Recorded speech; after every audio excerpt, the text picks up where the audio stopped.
All right, let's do it then. Welcome, everyone, for another episode of the Group Up Podcast. We're here for the great July debate, as I'm deciding to call it. I didn't want to go with Juno debate because I feel like that gives the impression we figured it out. We know everything we want to talk about, but really it's early impressions right now. So we'll talk Juno, the new hero. We're going to talk tank buffs, giga tanks. Is that what's going on, or is that the truth? We're going to talk about pickable passives and just all the shenanigans that are going on in and around all of that in Overwatch at the moment. Let me introduce my guests who need no introduction. In the bottom right, ungreen screened at this time, at least for us, is my man Samito. Samito, what's up? Not much, man. Just lots to cover today. I think this should be a spicy one. I need to fix my... I'm not very smart. Look at me. Thank God they missed Spilo and I being very directionally challenged. I hope that doesn't get clipped. I've been live this whole time, just as an FYI. So man. Oh, that's getting clipped. Oh well, Spilo, we tried, man. We tried to spread the love. Tried, man. I hope I didn't end up kissing your goodness. cheeks, man. That would not be good. Yeah. Oh well, we'll get it next time, man. But no, look, excited to talk today. I think this should be a really productive one in terms of philosophy, and I'm excited to get into that today. It should be a good one. Yeah, it's been interesting actually because I've been on like a stream break and I've missed the pickable passes and everything. But there's a lot of interesting. It's an interesting time to be an Overwatch fan because there's not only all of this going on, but of course there's this impending blog looming that Aaron's going to discuss. Sam, of course, we'll have you on for all of that. I wanted to do this one first, viewers and listeners, because we've got a lot to discuss here, and then of course whenever that blog drops, there's going to be a hell of a lot more to discuss. So yeah. We'll get into that. In the bottom left, and Flats is smirking because he knows as well. Flats, we'll get Frito on, and me and you are gonna sit back and we're gonna enjoy. Yeah, can we? Yeah, just let me know ahead of time. I'll grab some snacks. I'll literally just sit here muted and just wait. Hey, I need my snacks too. I got some pistachios. I got a jar full of peanuts in there. I was recording my Juno video talking about how much I like Juno, and then I literally choked on a peanut in the middle of it, and that was my editors were literally making so much fun of me. Yeah, that's what. Hey, I'll tell you what though, I could eat peanuts all. I don't know what it is. It's just about peanuts like peanuts, pistachios, SVB. You know, you gotta get some. The dry fruit, man, goes hard. The dry fruit goes fucking hard. Cashews. Hot take. Shell peanuts somehow taste better. It's just magic. Just tastes better when you have to unshell. Never had them. Oh no way! Like roasted, like salty pants, bro. You're into a Texas Roadhouse? No, I'm dumb. I haven't. I used to have them at Kentucky football games. Throw them on the floor. It's the best carpet in the world. Yeah. Oh my god. You can tell how good the Texas Roadhouse was by the amount of peanuts per square inch. Right. I'm pretty sure there's it was like started to compost at the bottom. It was like growth coming up from the bottom. The more peanut shells, the better the place was. Finally, a good Flats food take. I've seen those restaurant tier lists, buddy. You gotta reevaluate. I have top tier. What do you mean? Oh man. I mean, don't get me started with you Americans and your food, bro. This is a whole international war we could start here. So in the top left, I will introduce our remaining guest, Spilo, with the many Spilos behind him. How you doing, buddy? Yes, doing good, man. Appreciate you having me. Yeah, great to have you. Explain the back. I always ask you to explain the background. With Colosseo there with Spilo's glass. Is that what's going on? Yeah, I did a giveaway of can you find the cringiest green screen background for this one photo shoot I did, and somebody green screened me onto the Colosseo glass, and I was like, it was too good not to use. So I like it. I like it that somehow you became intrinsically tied to the Colosseo glass and became part of part of it's funny, but I'm like, man, I hate this glass. So it's there's something ironic in it. I'm associated with the thing I hate the most, but I think that's how it goes with look who you're in a call to. Right? Look who you're in a call to. Actually. That's true. Actually. We got Brig and Moira Orb down here. I was about to say Moira Orb's still floating around somewhere. This account's dedicated to this man's hatred of certain things. So we're good. Okay, well let's get into it, guys. As always, we're gonna start with just your general opening thoughts. How you've been a couple weeks since I've spoken to any of you guys. How are you finding Overwatch at the moment? What are your big picture feelings on the state of the game as it stands? We'll go with Samito first. We'll go in that same order. Sam, how are you finding Overwatch at the moment? I'll start positive. I'll start with Juno. I think Juno is probably the healthiest support I've seen in 7 years, literally since Ana. I think obviously there's going to be some things that need to be tuned, but the mobility, I was really nervous about the missiles and the auto lock stuff as well as the mobility. But what's really interesting about the mobility is that it's limited enough that it's not quite enough to get out of an entire rotation. You have to be very smart. It felt like the player had to augment the skill, and the skill did not augment the player. And I really liked that a lot. She kind of played like a Kiri to me a little bit, a mix between Kiri and Ana.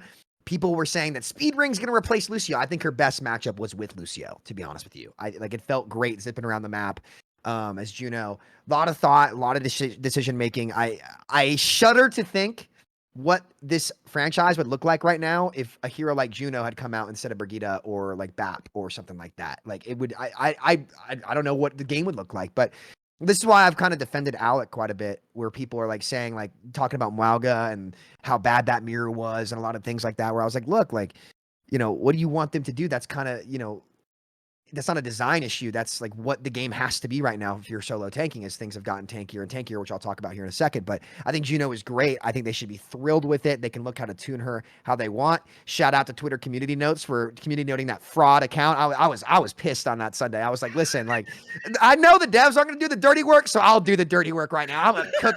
I was flaming people in that thread, and people were like, the new owner of Mind Punch is so toxic. I was like, I don't care. You're lying. I do not. Why should I care about what you think if you're going to lie? Then that account tried to be like, makes clickbait thumbnails. And I was like, yeah, keep coming. I won't stop. All right. So, that was the meme account on a Sunday was not on my bingo card, but I enjoyed the show. Thank you for the show. It had to happen. It had to have sometimes like I know the devs can't do it. So there's some times where I got to get and do the dirty work, and I don't mind doing it especially when they've actually done a good job and they deserve praise when they make good characters. So I'm really happy with Juno. You called the shill the other day. I thought I caught one. It was there was a couple. There was a couple. I was just flaming people after that. I was like, all right, here we go. I was like strapping in, like let's go.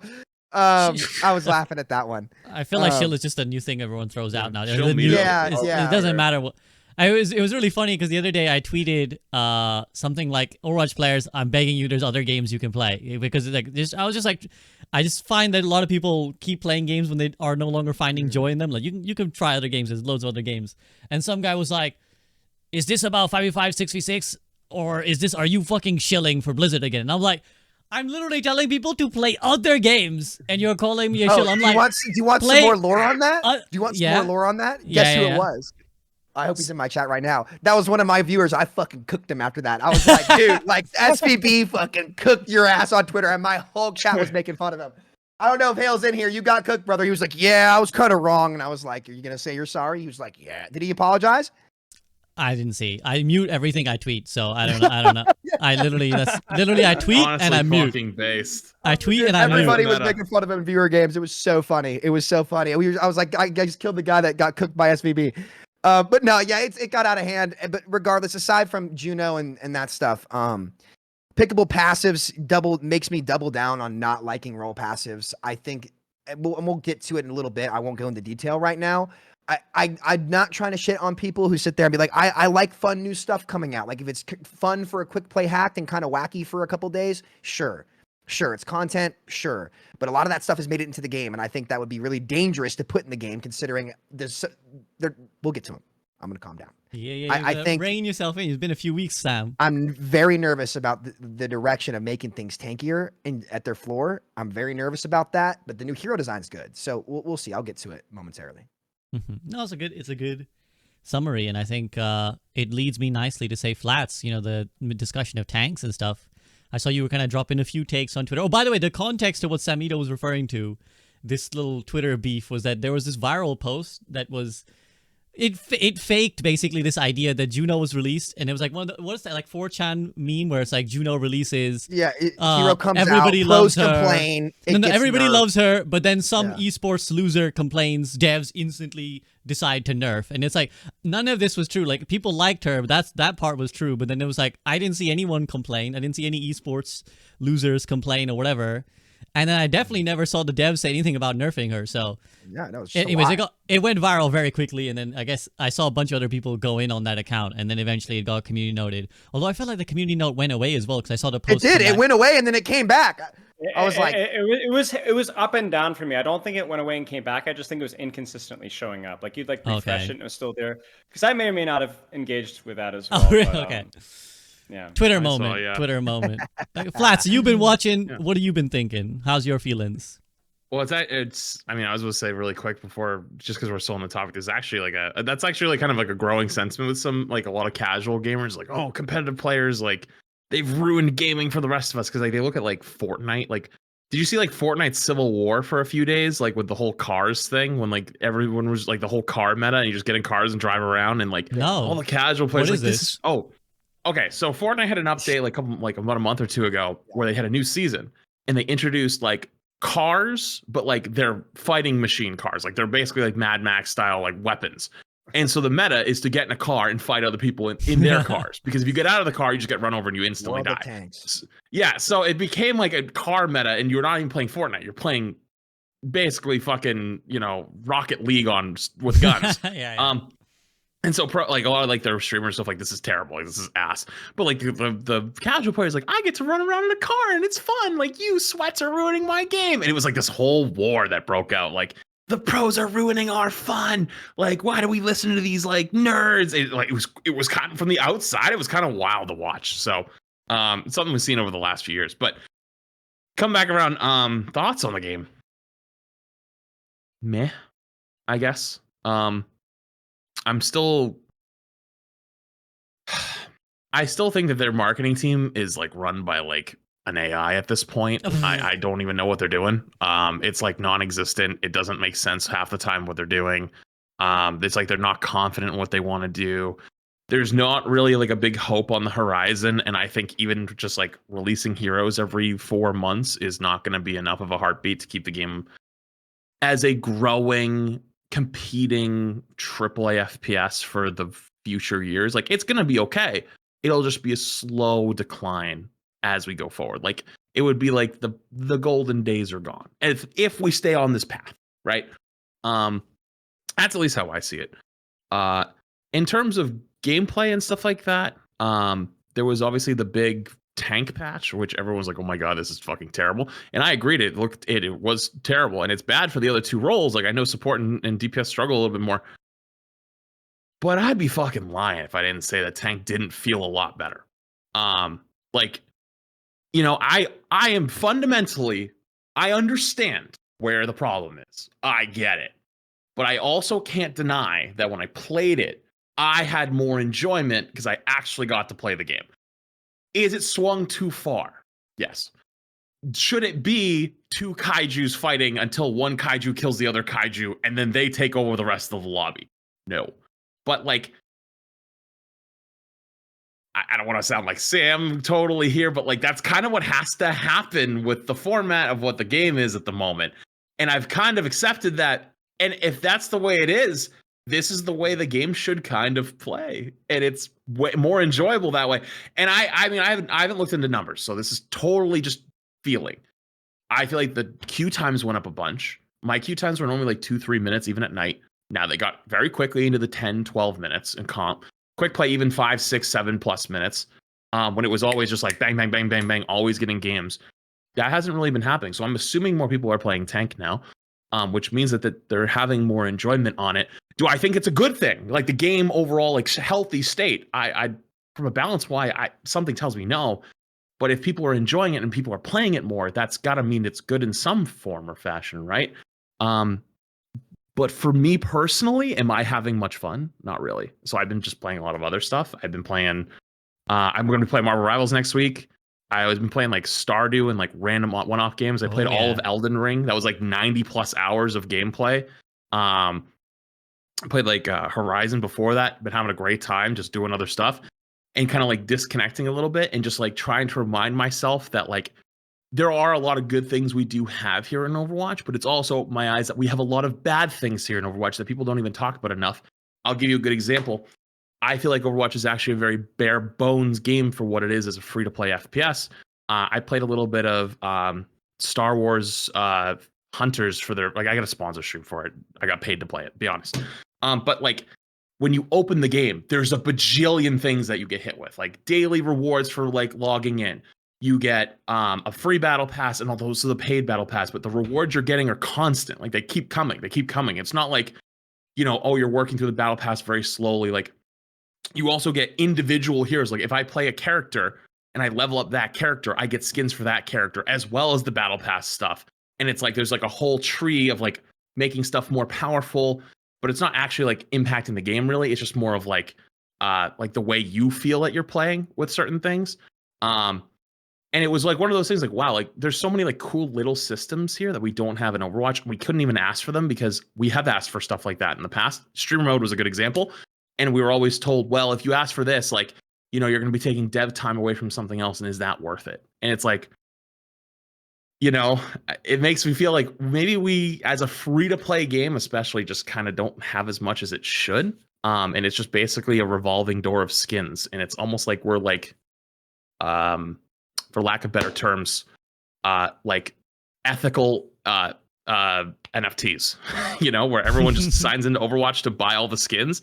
And I've even seen mostly casual players that complain about Overwatch right now.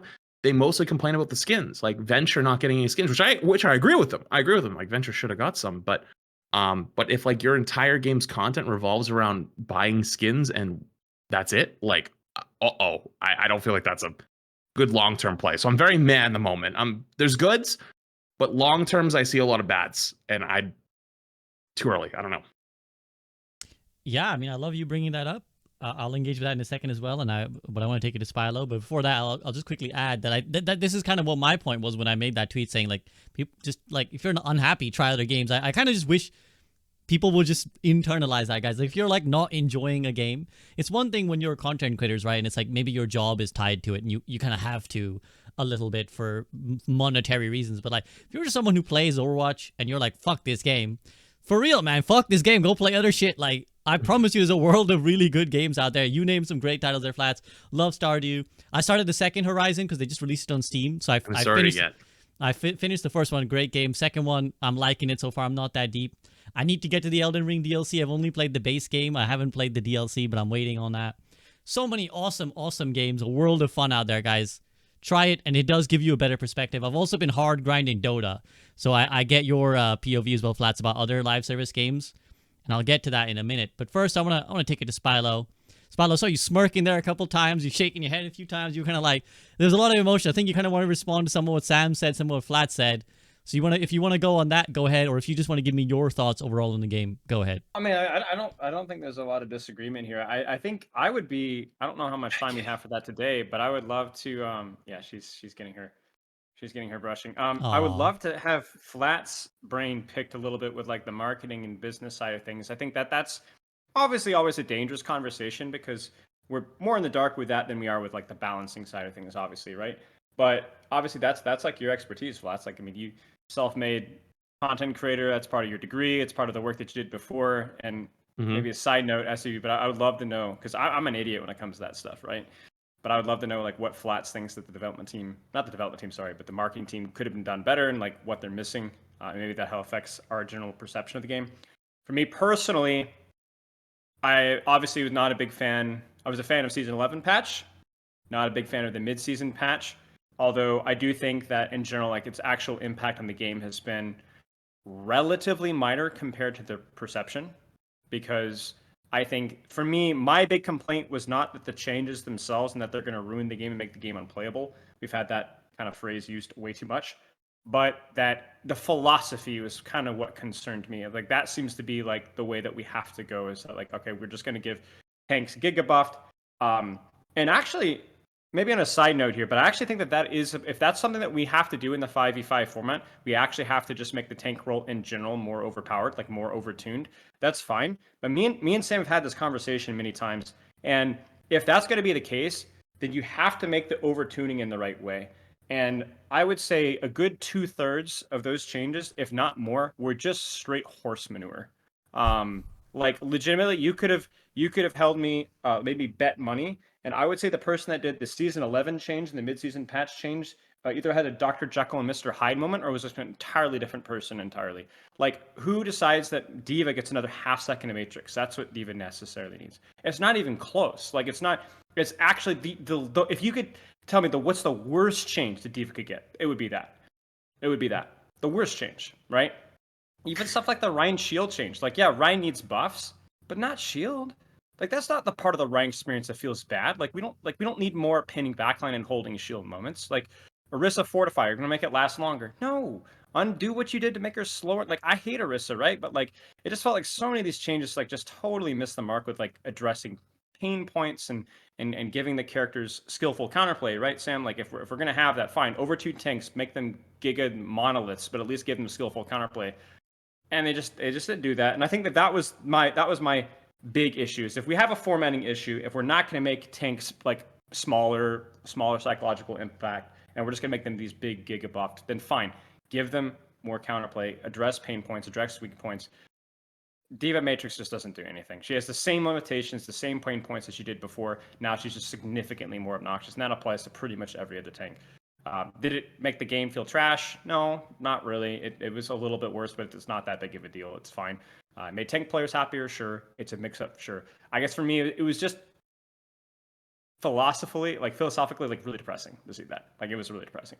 I was like, come on, guys. I felt like so much more confident that we had like a direction, and then it's like that was just a big stinker, you know. And then Juno, I mean, I just really echo what Sam says. Like, I think Juno is like, this is like, I get whiplash, man. Like, what is this? I don't understand the development sometimes because I'm like, man, this Juno's great. Like, she's so much fun, you know? It's like, there's some pain points that need to be addressed maybe and some tweaks here and there. But like, it was like, I played Juno for like 10 hours. I had a bunch of people that just like let me queue Juno like 24/7 quick play. I stacked, we did pugs. I had so much fun. She was so freaking hard, and like you had to adjust, and you got punished, and like, and that's not even with the whole headshot thing. And there's some things like that could like just as she is right now. I enjoyed it so much playing her. It's just like it's the highs and it's like the Tale 2 says, the best of times, the worst of times. Sometimes it's like, man, that's so cool, and then oh no, what are you guys doing? I will say, the season 11 initial patch to the season 11 mid-season patch, not in terms of how the game felt, but the philosophy, were the most diametrically opposed patches that I've ever seen in Overwatch history. We've had worse patches, we've had maybe even arguably better patches, but I've never seen, oh wow, those are all like pretty reasonable changes. Like these are like skill ceiling, like dynamics, addressing pain points, and then what? It was sad. It was sad. What were the good changes? The Winston alt fire charge time was like, that was a good one. That was like a nice pain point for that character. You could say ball reloading faster. Yeah, ball reloading faster was pretty good as well. There's like the fact that we have to think that hard, man. Hot take, I liked the micro missile changes. I think the DM was way over the top, but I liked like the stopping power a little bit more. It was nice, but it's all too much together though. Right. At worst, it was a neutral change, right? Like damage for Diva is definitely at points a weak point, right? Like a pain point for her. But like, yeah. Anyway, that's my spiel. She wins most 1v1s in the game, though. I don't know. I don't know. Sure. I don't know. Listen. I noticed the Diva changes. I know. Sam, I'm gonna be honest with you, Sam. If you want your new video, okay, Diva is the perfect microcosm of the pain points of 5v5. Literally, you could not find a better character that has aged poorly in 5v5 than Diva. The worst character. Yes, I agree with that actually. By far, because her entire identity is enabling other tanks and defending space, right? Both of those things have completely died off, and so you have Matrix Matrix has no identity right now outside of self-sustain, and it does that one while not allowing her to actually do damage. And her mobility, which was more limited because the range of space that she had to control was much smaller. Now she has to control so much more space, and she can't do it. And that's not even talking about bomb, and that's not even talking about remacking. Yeah, bomb. It was bad to bomb engage before, and it's even worse now. You just can't. Yeah, you lose your, so Diva's like the worst right now. Just like either like she's been literally over. Like I made a tier list. I'm gonna sound like flats here. I told you so. I made a tier list a year and a half ago, and I said Diva's the most overtuned, like S tier in terms of overtuned character, and people cooked me for that. And I was saying, guys, listen, she's bad in the game, but her kit is so bloated, it just doesn't fit anywhere, right? It just doesn't fit, right? And we're seeing that right now. Basically, what happens is she gets buffed to the point now to where it doesn't matter if she fits. She's just way overtuned, and it's awful. Like it's you awful. Can't make a play still, on her. There's no play you can. You literally cannot make a play. And that is why, and this is what I want to say, I'll keep it brief as we so we can kind of move on here. This was the call I made about 5v5 a year ago. I said there is no answer, and the fun has to come at the expense of someone else, to the point where they had to buff every single tank in the game, still didn't give them more gameplay options, and now, as a DPS player and a support, you literally cannot make a play on these heroes. And what I'd encourage everybody to go do, and I encourage the devs to do the same, if you guys have not tried the 6v6 code yet, they've got a public matchmaker. It takes the wool off the eyes of so much of the power creep and shooting at tanks that can die. And the big thing I notice, I hate I hate that. This might be a good segue to the passives. Not getting ult charge off tanks is so boring. Like having the big moments as DPS, or like sometimes it's like, yo, like I'm building an ult like every fight because I can sit here and shoot these people or do this. Like I miss that. And there's just so much that has been lost there. And I encourage anybody just to, I don't care what side you're on, go try it because it'll definitely show you how different the game feels. And it really took the wall. It made me rethink a lot of things too, where I was like, okay, how did I remember this? How did I remember this? Like what could they even do better in 5v5? And that's really when I was like, okay, every passive except for global healing should go. Every single one of them. I hate them, but either way. Interesting point, Spilo, on D.Va. I'll think about that for sure. Yeah, I mean, great points from everyone all around, and you don't need to convince me twice, Sam, about hating passes. Like we were there like a year ago. Yeah. Like already, I was like, nah, I think this is kind of too broad-minded to work. I'll just quickly share my POV as well as someone who's, because I think it is different to your guys' POV, because I genuinely feel like a very casual Overwatch player now. Like not casual in the sense of like necessarily being gold or plat, but casual in that like I barely played Overwatch like in the last 2 months, like season 11. Oh, you must feel great. I do. It's amazing. Like I took like a 2-week break for like to work on other stuff, and like I played the start of the season, took a 2-week break. Unfortunately, I missed the entire Pickable Passives, which I did want to try, but I came back. There was the Giga tank buffs, and I was a bit like I saw it on Twitter where people were like, "They're Giga buffing tanks. This is gonna be the fucking worst. Like this is gonna be awful." And I was prepared to be like, "Man, this is gonna suck. This is gonna suck when I go back and play Overwatch." But actually, I actually didn't feel it much different. I'm not gonna lie. There was only 2 heroes that I felt I was looking at and I was like, yeah, these guys will not fucking die. And I was like D.Va and sometimes Ram. D.Va was the one where I like stuck out like a sore thumb, where I was like, okay, this bitch does not die. Zarya was good too. Zarya is good when you especially when you get that matchup when someone goes D.Va, the other guy goes Zarya, and it's just like then you got more charge too. You got right. more charge. The bubbles were it was crazy. Right, it's just like this guy's always high energy, but still I think the Zarya has that fundamental weakness that maybe D.Va doesn't, where it's like just certain areas you can't run Zarya, or like it's easily outplayed. So I played a lot more DPS this season actually than I played tank, and it might be illustrative of where I am. Maybe it's I don't know. I don't know what it's like above me. I'm around. I actually got my DPS to Master 5, which I was like, yo, nice. But I was enjoying DPS a lot more than I enjoyed tank. Like I actually just still don't enjoy tank. I didn't really even feel. I just felt like the fundamental experience was the same. Where I was like on DPS, I feel like I always have something I can do better, right? And that's what I've been on the grind of. And maybe it's me, maybe it's my mentality. But I play a lot of like these flanky DPS, right? So I'm always like, all right, I'm in the backline anyways. I don't care about the Giga buff tanks. I'm playing Tracer, or I'm playing like a flanky Reaper, and I'm in the backline anyways. So whenever I'm playing DPS, I'm like, oh yeah, maybe that fight I could have gone for this guy. I could have pulled them a little bit sooner, distract them a little bit sooner. When I play tank, I can be like lifting the world. I'm fucking Atlas. I'm fucking Sisyphus pushing a rock up the hill, And I fucking turn around and I'm just like, oh, you bitches really, you ain't gonna do shit? You're not gonna play this game? You're not gonna fucking play? You guys hiding? You're dead? Like, what's going on? And I find that on tank more than any other role. And so I don't think the Giga buffs, in my mind, changed anything. Like, in that sense, I defer to you guys on your judgment on, like, whether certain changes are healthy, unhealthy. But just as a player who's, like, hopping in, and I'm like, kind of still feels like Overwatch. Just maybe some people got overtuned. Like now I'm looking at D.Va and I'm like, okay, if this guy exists in front of me, like goodbye. I should just stop playing for a while, right? So yeah. I feel like for 90% of players, Overwatch is a very fun game as long as you don't play tank. Like if you play DPS and support, you probably love the game. You probably think it's great. Like I don't think many casual players even play that much tank. If I really had to make a guess, I feel like tank is like a hardcore role. You have to play a lot of Overwatch to understand how to play that role. But you could just pop in from Valorant and start clicking some heads on some DPS, having a great time. I think that's what it is. I think tank is the most tactically demanding role. I think this isn't a surprise, but like orders of magnitude, in my opinion, orders of magnitude more tactical. Like whatever I do on DPS, I'm just trying to like be an off tank basically. I'm just gonna pull the supports so the tank doesn't get healing, and that's all I'm doing. I'm just gonna distract them when their tank goes in. The tank doesn't get healing, he dies, he's flaming his team probably like, where are my heals? And he's like, there's a Tracer in our backline, you won't deal with her.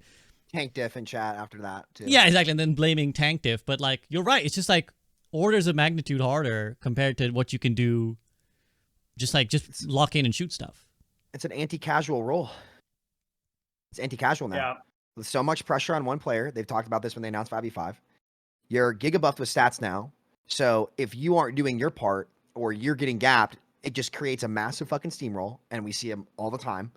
Like there was one game where I was playing tank at post buff, so this shit was so funny. And you rely on your sports so much too, where I finished like 1-9 with like 10k damage. I put it in the group up chat against a 3-stack, right? And my whole team had like no limbs. The very next game, I played the same stack with different supports, and I went 15-0. And I was just like, all right. Like, come on, it's just you have to know most of the roster. You have to counter swap constantly because they keep buffing stats. So like again, like depending if your tank, the hero you play is that kind of diva of this season where she's unkillable, it's just it's an anti-casual experience. It just is. And you know, it was supposed to do the opposite, where it was like, hey, you're supposed to be the all-star, the playmaker, you're the super tank, you can go do stuff. But what ended up happening is they made both of the tanks that going up head to head against each other freaking unstoppable force versus immovable object. So you're sitting there ramming your head into a wall constantly. But when there were two tanks that were closer to DPS, that had vulnerability and had weak points, the dance was there.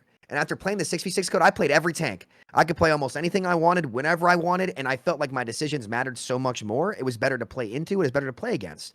And so what they need to focus on doing is trying to bring that dance back. And this is why I really didn't like, this is like why I was nuclear on the philosophy about what Spilo said too about this midseason patch. The more you buff things, the more that feeling is going to be there. Like, can we all agree at this point that this is a fundamental issue? It's not a balance thing where everyone was just like, balance the tanks better. Like this is just a cause and effect of the format change. Now, is it better for the game? We can debate that all day, but like that will not go away with balance at this point. And I think that's something that we should all kind of accept. And I don't want to go down this hill right now, but that's just a point that I would like to point out. It's like, hey, you're the analogy I made too was I'll play devil's advocate. Go for it. I'll play devil's advocate. That I agree. We've had this conversation. I will say that it is always exacerbated by the way that they balance things. It's not that like how strong is tank, how weak is tank. It's like how strong is diva with matrix versus how much playmaking can you make.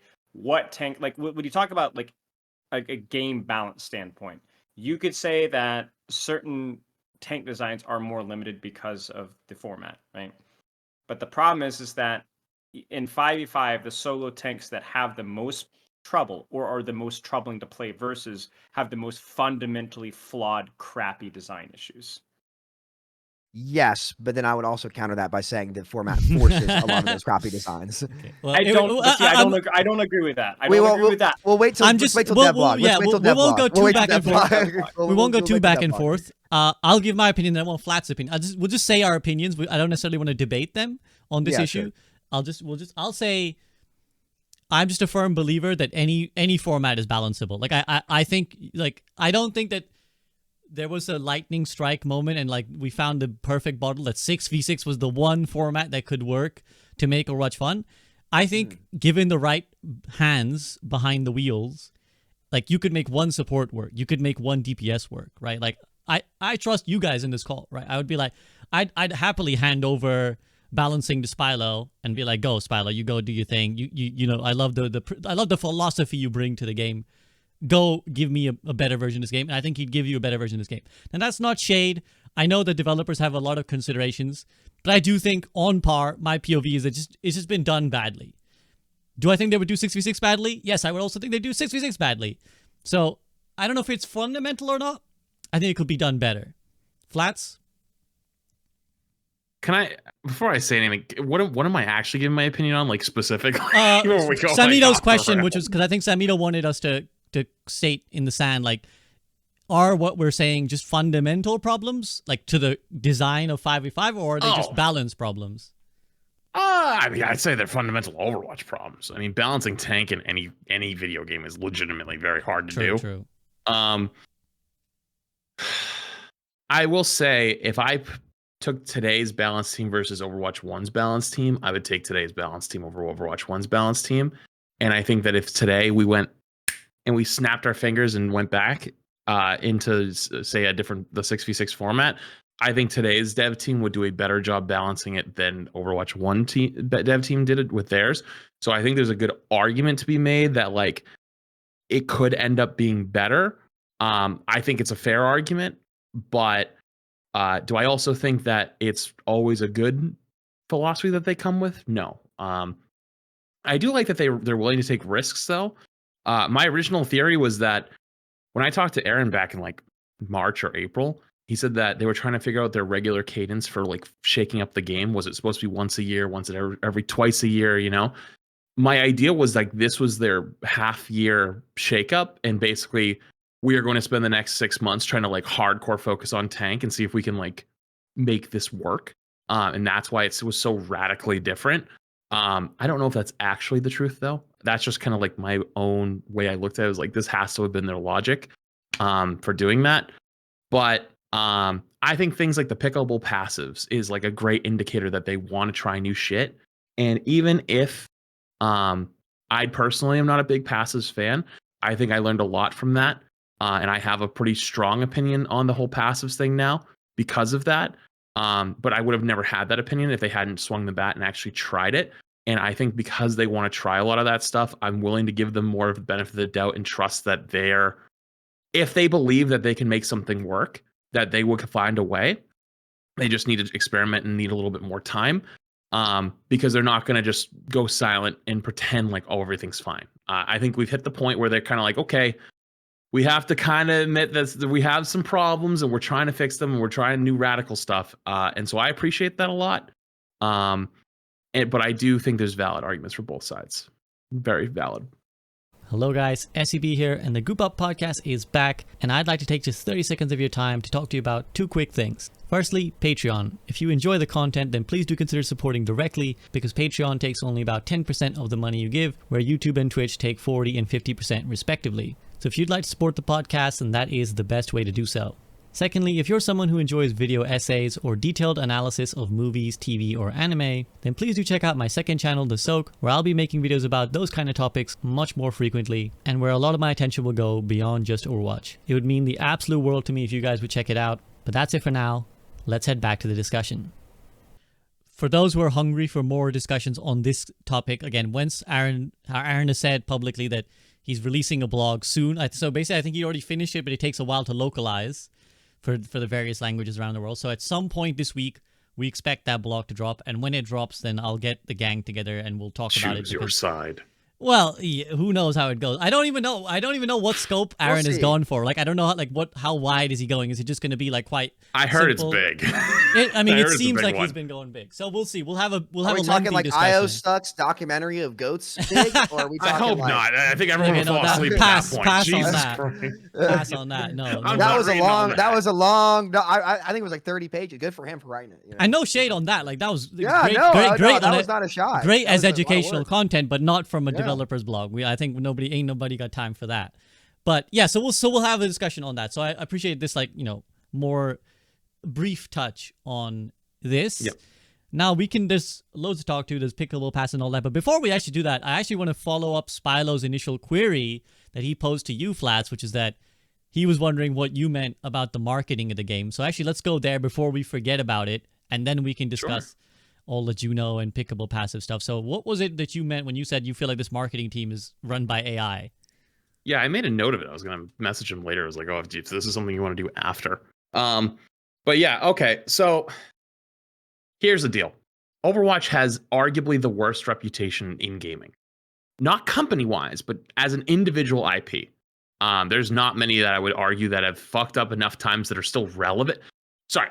There are obviously things that have fucked up, and like they're such a bad fuck up that they died and they just disappeared. Of the living games that still people play and still crawls along, it is up there with like relevance the worst. To hatred ratio, Yes. Like, because like you could say like, what was that game, Redfall or came out or whatever the hell, and it was like it was like the worst game that has ever been released, and then it died like 2 months later, and they were like, we're gonna fix it, and then the studio shut down. So like, I'm not talking stuff like that. I'm talking like big fuck up, but people still play it, people still believe in it, people still play it. You are never gonna fix that. I'm sorry, that is never gonna be fixed.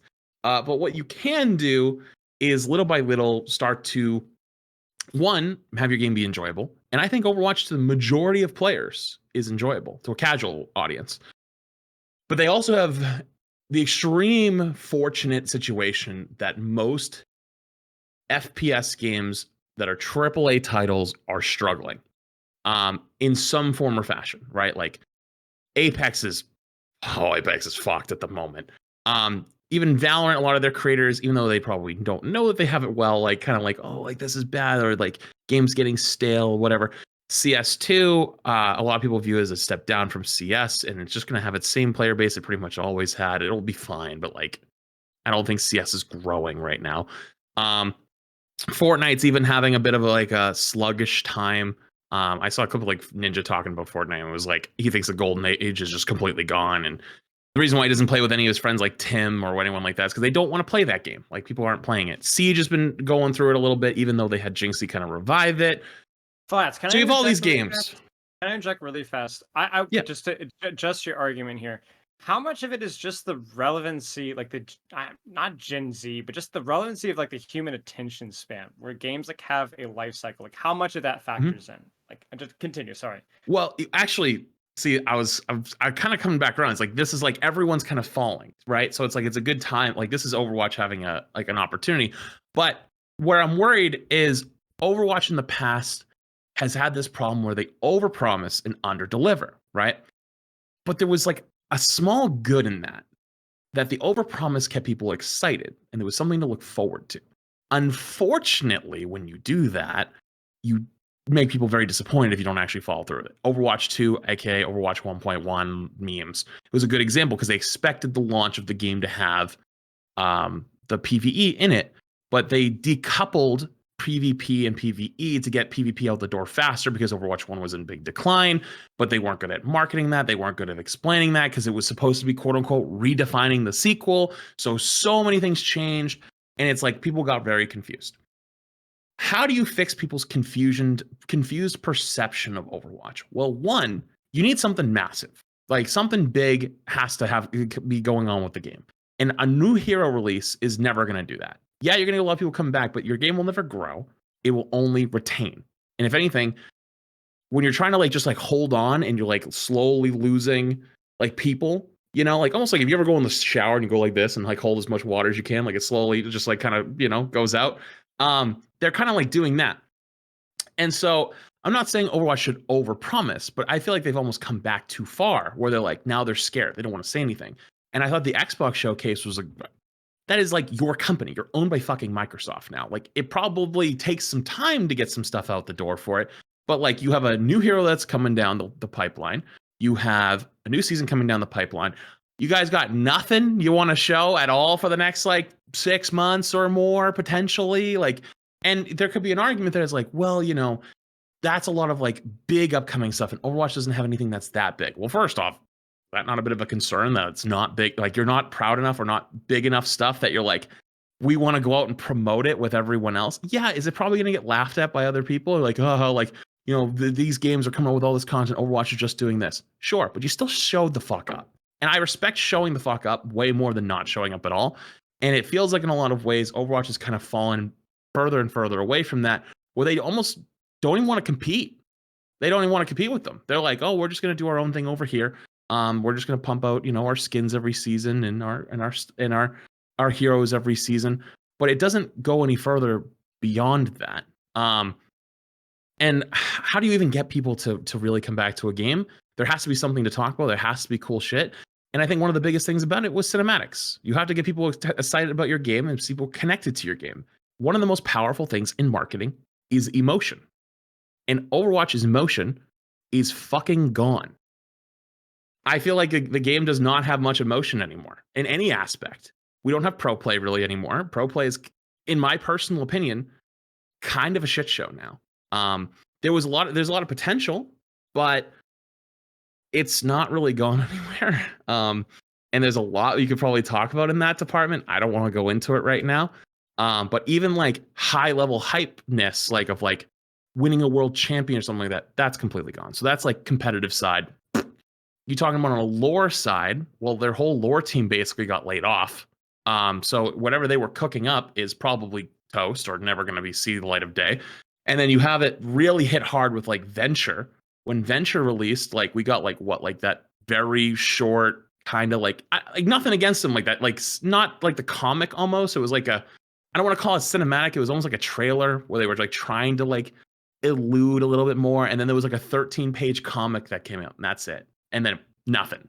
And then people complain about like the skins and stuff. And I get that totally, but they don't build on their characters anymore. One of the most famous things in Overwatch is the Genji Hanzo Dragon cinematic. And that's what got people into Overwatch. And if you look at all the old cinematics, they're 2015, 2016, 2016, 2017, 2017, 2017, 2018, 2018. And then they just fucking disappears. And if you line that up with Overwatch's decline, they're actually pretty fucking spot on. It's like the less cinematics there is, and the last like love that's like true passion love given to the universe fades, so does people's love for the game fades. And so as a creator, I have to get people to come in every day. Like there has to be something, right? And every day I do try to do a little bit of something different, whether it's like a little spectating here if it's Overwatch stuff, sometimes a little bit of Yap session stuff, whether it's React stuff, whether it's like talking about stuff, so whether it's variety, whatever it might gotta be. Overwatch is just doing one thing and one thing only, and it's just pumping out skins in a hero every 4 months with some balance changes. You're not going to get any gamers' attention at that point. We're the same as every other AAA FPS game on the decline. There's nothing to look forward to, and you already have a really damaged reputation at that point. I don't know if you're going to be able to reverse that if you got nothing big in the pipeline that you're willing to talk about, because unfortunately, Overwatch at this exact moment, I feel like still has so much potential that is not being capitalized on, even though the average gamer, probably if they play Overwatch, thinks, actually, it's not that bad. People hate this game a little more than they should. But nobody wants to say that publicly because it's everyone else's perception is the game blows, the game sucks. So people would rather be like, yeah, that game sucks. Have you played it? No. But my friend said it sucked. But if you had something that made your friend go play or like watch something, they would actually try the game again. And then I feel like that's how you change public perception. But there's nothing that forces that. You can't get someone to come in and try the new Reinhardt change. Nobody gives a fuck. The hero fantasy and like the emotional side of things is like has to be Overwatch's strength over like any video game that's even remotely approaching that franchise. Because I remember what initially got me into Overwatch was number one, my body tells me I gotta play it. I played Genji. He's like, you're gonna like Genji. Mm-hmm. Love Genji. But then I'm like the super like I don't give a frick about lore or I did though. I did. Like as soon as I heard about the Genji cinematic, I'm looking up this guy as this voice actor. I'm looking behind the scenes. I'm doing all the like that was like so out of character for me back in 2017, and it was Overwatch that got me hooked into that stuff, you know. And so I feel like you're absolutely right. Like that's what makes Overwatch super unique to these characters. Like they're like even, and it's still to this day. Like you look at somebody like Juno's personality or Venture's personality or even Lifeweaver's personality. I hate that guy, but he's got a pretty nuanced personality. You know, he's kind of a smug little bastard. You know what I'm saying? Like, and he knows it. And like that whole like micro interactions with Symmetra, and like he's like got his own like pretty like hot takes on like society and life and politics and stuff like that. And it's like, man, like it's still there, you know, it's still there. How would you like? I'm sorry, I don't want to take your position, SVB, but like I want to know like what would you do? What would you do differently? Because everyone's like, oh, just release a cinematic, but like, what you mean? Like, what would I do differently with Overwatch? No, flats. Oh, yeah, sorry. like I want to know because flats here. Like I want to know like what would you differently here? Like maybe like here. I don't know. Yeah, so I've gotten a decent idea recently playing other games. Like I played some Concord because Emong had a sponsor. I had the Star Wars Hunters. Like I've just like it's honestly been great being able to try all this different stuff. And the number one thing, even if the game I felt like was pretty good, like a lot of times I just had no connection. I felt nothing to the game. I was like, okay, like for Concord, I was playing like giant trash can that sucked stuff up. It was basically like a diva. Like it was legitimately diva in a different game. And the guy barely talks, barely does anything. You just sometimes just like you hear like the little vacuum noise of your vacuum. That's it. Like it's just like, and you just hear clunk, clunk, clunk. There's no life in the games, like at all. And that was something that, because I agree with you on the whole, I don't really care about lore shit. Like I more care about the game is good. But I feel like everyone says that until they realize once it's gone how much they actually loved it and how much it actually gave Overwatch life. I was super into the board gaming community. I still kind of am right now. And it's the biggest joke that everyone says that they don't like role playing the board game community, but they pick the board games with the most interesting themes. Everyone likes role playing. Everyone loves role playing. They just don't know it. They just don't know it. I feel you on that one. I agree because I can tell you I'm kind of the same way where like like people have asked me like, oh, you should play D&D, and I'm like, nah, it's probably not gonna be my thing. I didn't really like I'm not a big RP guy. And then I played BG3, and my entire playthrough was dedicated to like I had like a defining moment where I was like, if you fuck with me, I will kill you. And I killed like half the roster every time they tried to fuck with me. Like or Elden like, Ring like, and playing for the drip. You pick the outfit looks the coolest. It's like yeah. There's like so many like it was just from one moment where I was just like kind of like really into like the whole barbarian playthrough, and I was like, this is my character's identity now, and I must stick through it. And like I'm gonna try not to like no spoilers, but like there's a moment where like something happens with a companion, and they try to hurt you in your sleep, and like most people just like, hey, like I understand you're just upset, like we can talk through it. Boom, just stabbed him immediately. People were like, you just killed like a super important character. I'm like, don't care. Shouldn't have fucked with me in my sleep. And it's like going into the RP of it. But point aside, that's what people love. Like people do actually love that. And it's stuff like that. Like Apex is a good example that lacks because Apex's gameplay loop is phenomenal.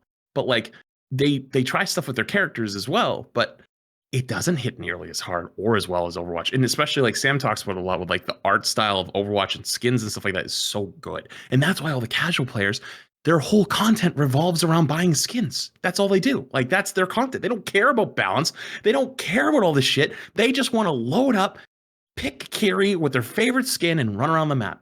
And you notice something, Kiri is arguably the most popular hero in Overwatch now. Like, I don't know if you guys remember at BlizzCon, but like the most cosplayed hero by far was definitely Kiri. It wasn't even close. And I feel like it used to be like Mercy before that, right? And even though Mercy hasn't had like a dedicated cinematic, she has like a cult following for her character. Yeah. It's not the fact that she can damage boost people, fly around and heal them. It's the character.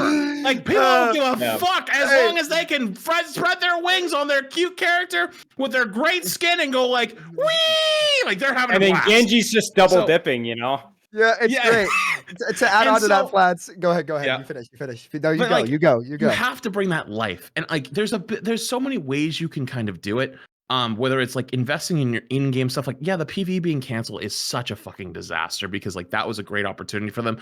Even the shitty PvE ones we had, I like the cinematics were the best part of it. I don't even know why. Like that PvE must have been so fucking bad for them to cancel the whole thing, and it's supposedly done. Why did they not just release it for free? Why did the PvE why is it still behind a fucking paywall to this day? Like you could have just like. That was just free real estate. Be like, yep, here's what it was it's pretty much done. Here's some free content. Have fun. And like, I'm sure there's so many voice lines, interactions, and things in there that people would have latched onto and they would have loved. But that's not how you get new players. That's how you retain current players who love your game. How you get new players beyond that is you got to kind of go big. You have to hit the big moments. There's big moments. Like Xbox Showcase this year was a big moment. BlizzCon being canceled is such a fucking shame because BlizzCon was the first time in 3 or 4 years Overwatch has had positive PR ever. Like if you like the general sentiment of the player base was this is good. Even the launch of Overwatch 2 was split between people saying this game is good and this game is Overwatch 1.1 and it's a piece of shit. BlizzCon was the first time people went, wow, it seems like they have a lot of cool stuff coming. And it even translated in the moment. Because you could hop on and go play Malga. Kind of a shit character to get on to play the first time. Not gonna lie. But you still, like, for the first time, they were like, yeah, you guys are all watching right now from home. They're watching the live stream. You guys are all watching at home. Yeah, here's our new character. If you want to play them right now, you can actually go load up Overwatch. They'll be available right now. People are like, oh shit, like that's fucking cool. And they go to hop in. But they also listen to all this stuff. And Season 9 was the biggest season in Overwatch history since the launch of the game. Bar none. And so, why did all these people come back for comp? The average gamer doesn't give a fuck about comp like 90% of the time. Like they queue up, play comp with their friends, but they don't care about their rank half. Like they're like, oh, I'm gold, I'm plat, whatever it is, and they want to all rank up. But at the end of the day, they play like 5-6 games. Someone gets mad at their friend, or they're all mad at each other, or something happens, and they move on, right? But that moment is what got people to remember Overwatch and be like, oh, they're changing the rank system. I remember that rank system wasn't fun. And they're adding new heroes. And this season looks like it's going to be pretty good. I'll hop on and try. But they always meet or lose those moments because you can't force them. And we know this as creators. I can't just force out 100,000, 200, 300, 400,000 view videos. Sometimes I got to sit on my ass and I got to wait for the next hero to come out, or got to wait for the next big event. You got to hit the big events. You got to hit them. You got to make it. Like, you got one opportunity. You have an opportunity coming up on this event. Boom, make it count. And they consistently fail on those. And then you get something really cool, like the breast cancer return of Pink Mercy coming out 4 days after Xbox's showcase. Why is that not dude, just to a 30-second clip of, hey, man. this is Overwatch, and we're bringing back the best skin or the most famous skin in Overwatch's history for cancer research, and you can buy this one and this new one right now, or in 2 weeks. Shout out, and you'll Danny. be able to do, like, people would have went, holy fuck, like, Dude, I man. wish I could have got Pink Mercy years ago and I never realized it. People would probably log on, buy Pink Mercy, and get off immediately. Like, that was such a big Overwatch universe moment. Nowhere. Guess what? They put it on Twitter. And don't get me wrong, it did well for their Twitter, but imagine if it was in front of millions of eyeballs instead of however many hundreds of thousands of views the tweet got. You know, and those live streams of Xbox Showcase go on to other clip channels, and then those go into other channels as well. And then there's also React channels Watching that, watch right? that Everyone's showcase. on You're Twitch talking watching millions. that. Trickle down viewernomics. You're talking millions and millions of viewers. That's why most creators, that's why Mr. Beast comes out and says, hey, if you want to react to my content, go fucking ahead. I don't care. You know why he doesn't care? Because every time somebody watches his content and says, hey, this video is pretty good, all of their viewers got to see that content, and some of them might go, yeah, that was pretty good content. And the next time a Mr. Beast video pops up on their feed, they might click on it, even if they never would have clicked on it before. It's fucking so smart, but you just gotta, like, make the effort. You just gotta show the fuck up. And, like, it's one of the biggest things in content and in media is sometimes you're having a bad day, but the best thing you can do is still show the fuck up. Even if you showed up for a couple hours or even a couple minutes, that's better than not showing up at all. And Overwatch has just not been showing up at all for the last year and a half. Yeah, great. Right, great. Rant. I'm so glad I asked that question, man. Thank you, Vlad. Good job, Flats. Yeah, it was I think it was a good summary of some of those frustrations. I'll just quickly, because we have been going on, we haven't even begun to discuss things that are actually going on in Overwatch. Sorry. So I will just ask quickly if Spilo or Sam, you have anything you guys want to add before we actually talk about some of the other stuff. I'll keep it brief. I think you nailed, like, the character identity stuff. I think, you know, Overwatch on the art side of things, I mean, they've always been special. Always, from the very beginning. There's not been another game that's come out that's hit the art side of things, and the person that, this is why, you know, when I was starting my war against Moira, people took it real personal, you know, because they love their characters, right? And that's something that no company, I don't think, will ever really top. Marvel's the first game that really has a chance to, because it's freaking Marvel, and, you know, there's hundreds of years of comics, and you're gonna get guys like me who, you know, love Hundreds of years, Spider-Man. Sam. When did they Hundreds. start? No, it's about 100 years, right? Probably When did Marvel 100. start? 100, not 100. Sorry, 800. My fault. I like the idea that some guy in 1500 was like, "Hey, Yeah, yo, dude, this Iron you Man never know. fucking slappeth, my friend."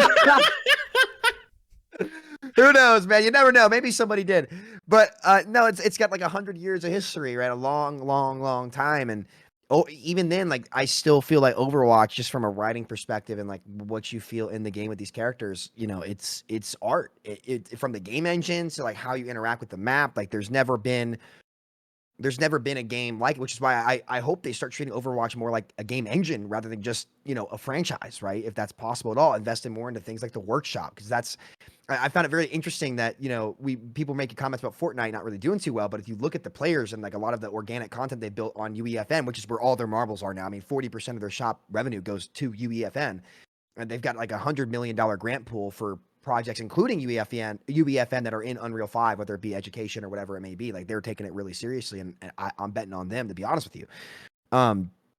But, you know, I think they're not marketing it well. I bet most gamers don't know how well, No, because people think of don't. Roblox when they think of a game engine that, like, they can go in and hop in and do a bunch of shit. They think of Roblox, not Fortnite. Yeah, and that's their big thing, because they're amping up their technology big time on it. That's kind of their big goal, and I hope it works out, because it means a lot more. And this is where the big question comes in too. It's like, you know, are we really seeing a shift away from AAA titles in general to more indie studios and stuff like that? In the same way that, you know, you saw the cable industry really get beat out by things like YouTube, get beat out by things like Netflix.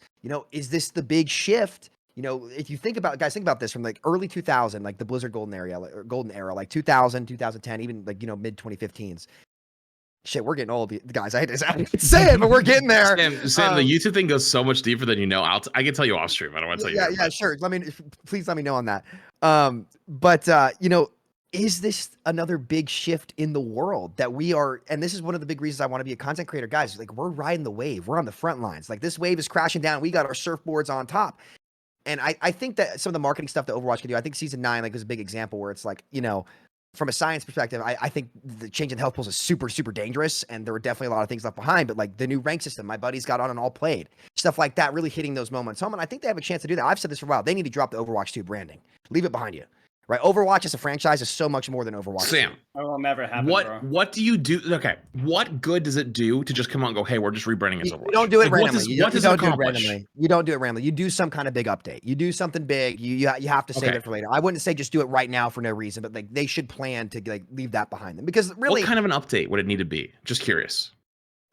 It could be anything big. It could be something like the rank system. Here's an idea. Maybe they go 6v6 and they rebrand it to Overwatch 1. That's what I was gonna say. It'll lead them to it. This guy. I didn't want to say it, dude. I didn't want to say it. himself. I didn't want to say it.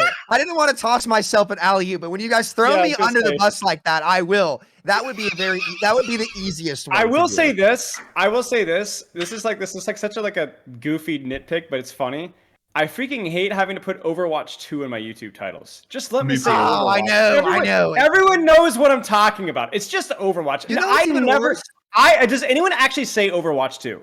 The outside tags, of like describe dude, Overwatch. Just say Overwatch. Too, Overwatch. Where it's pure algorithm. Tags, it's just it just makes it's just algorithm. So yeah, I agree. I don't think it'll ever happen, but it is really cool. Like that has to be one of the biggest marketing disasters ever. Overwatch 2. I remember watching it and be like, what is okay, I don't want to let's curb all of this and but it's fine.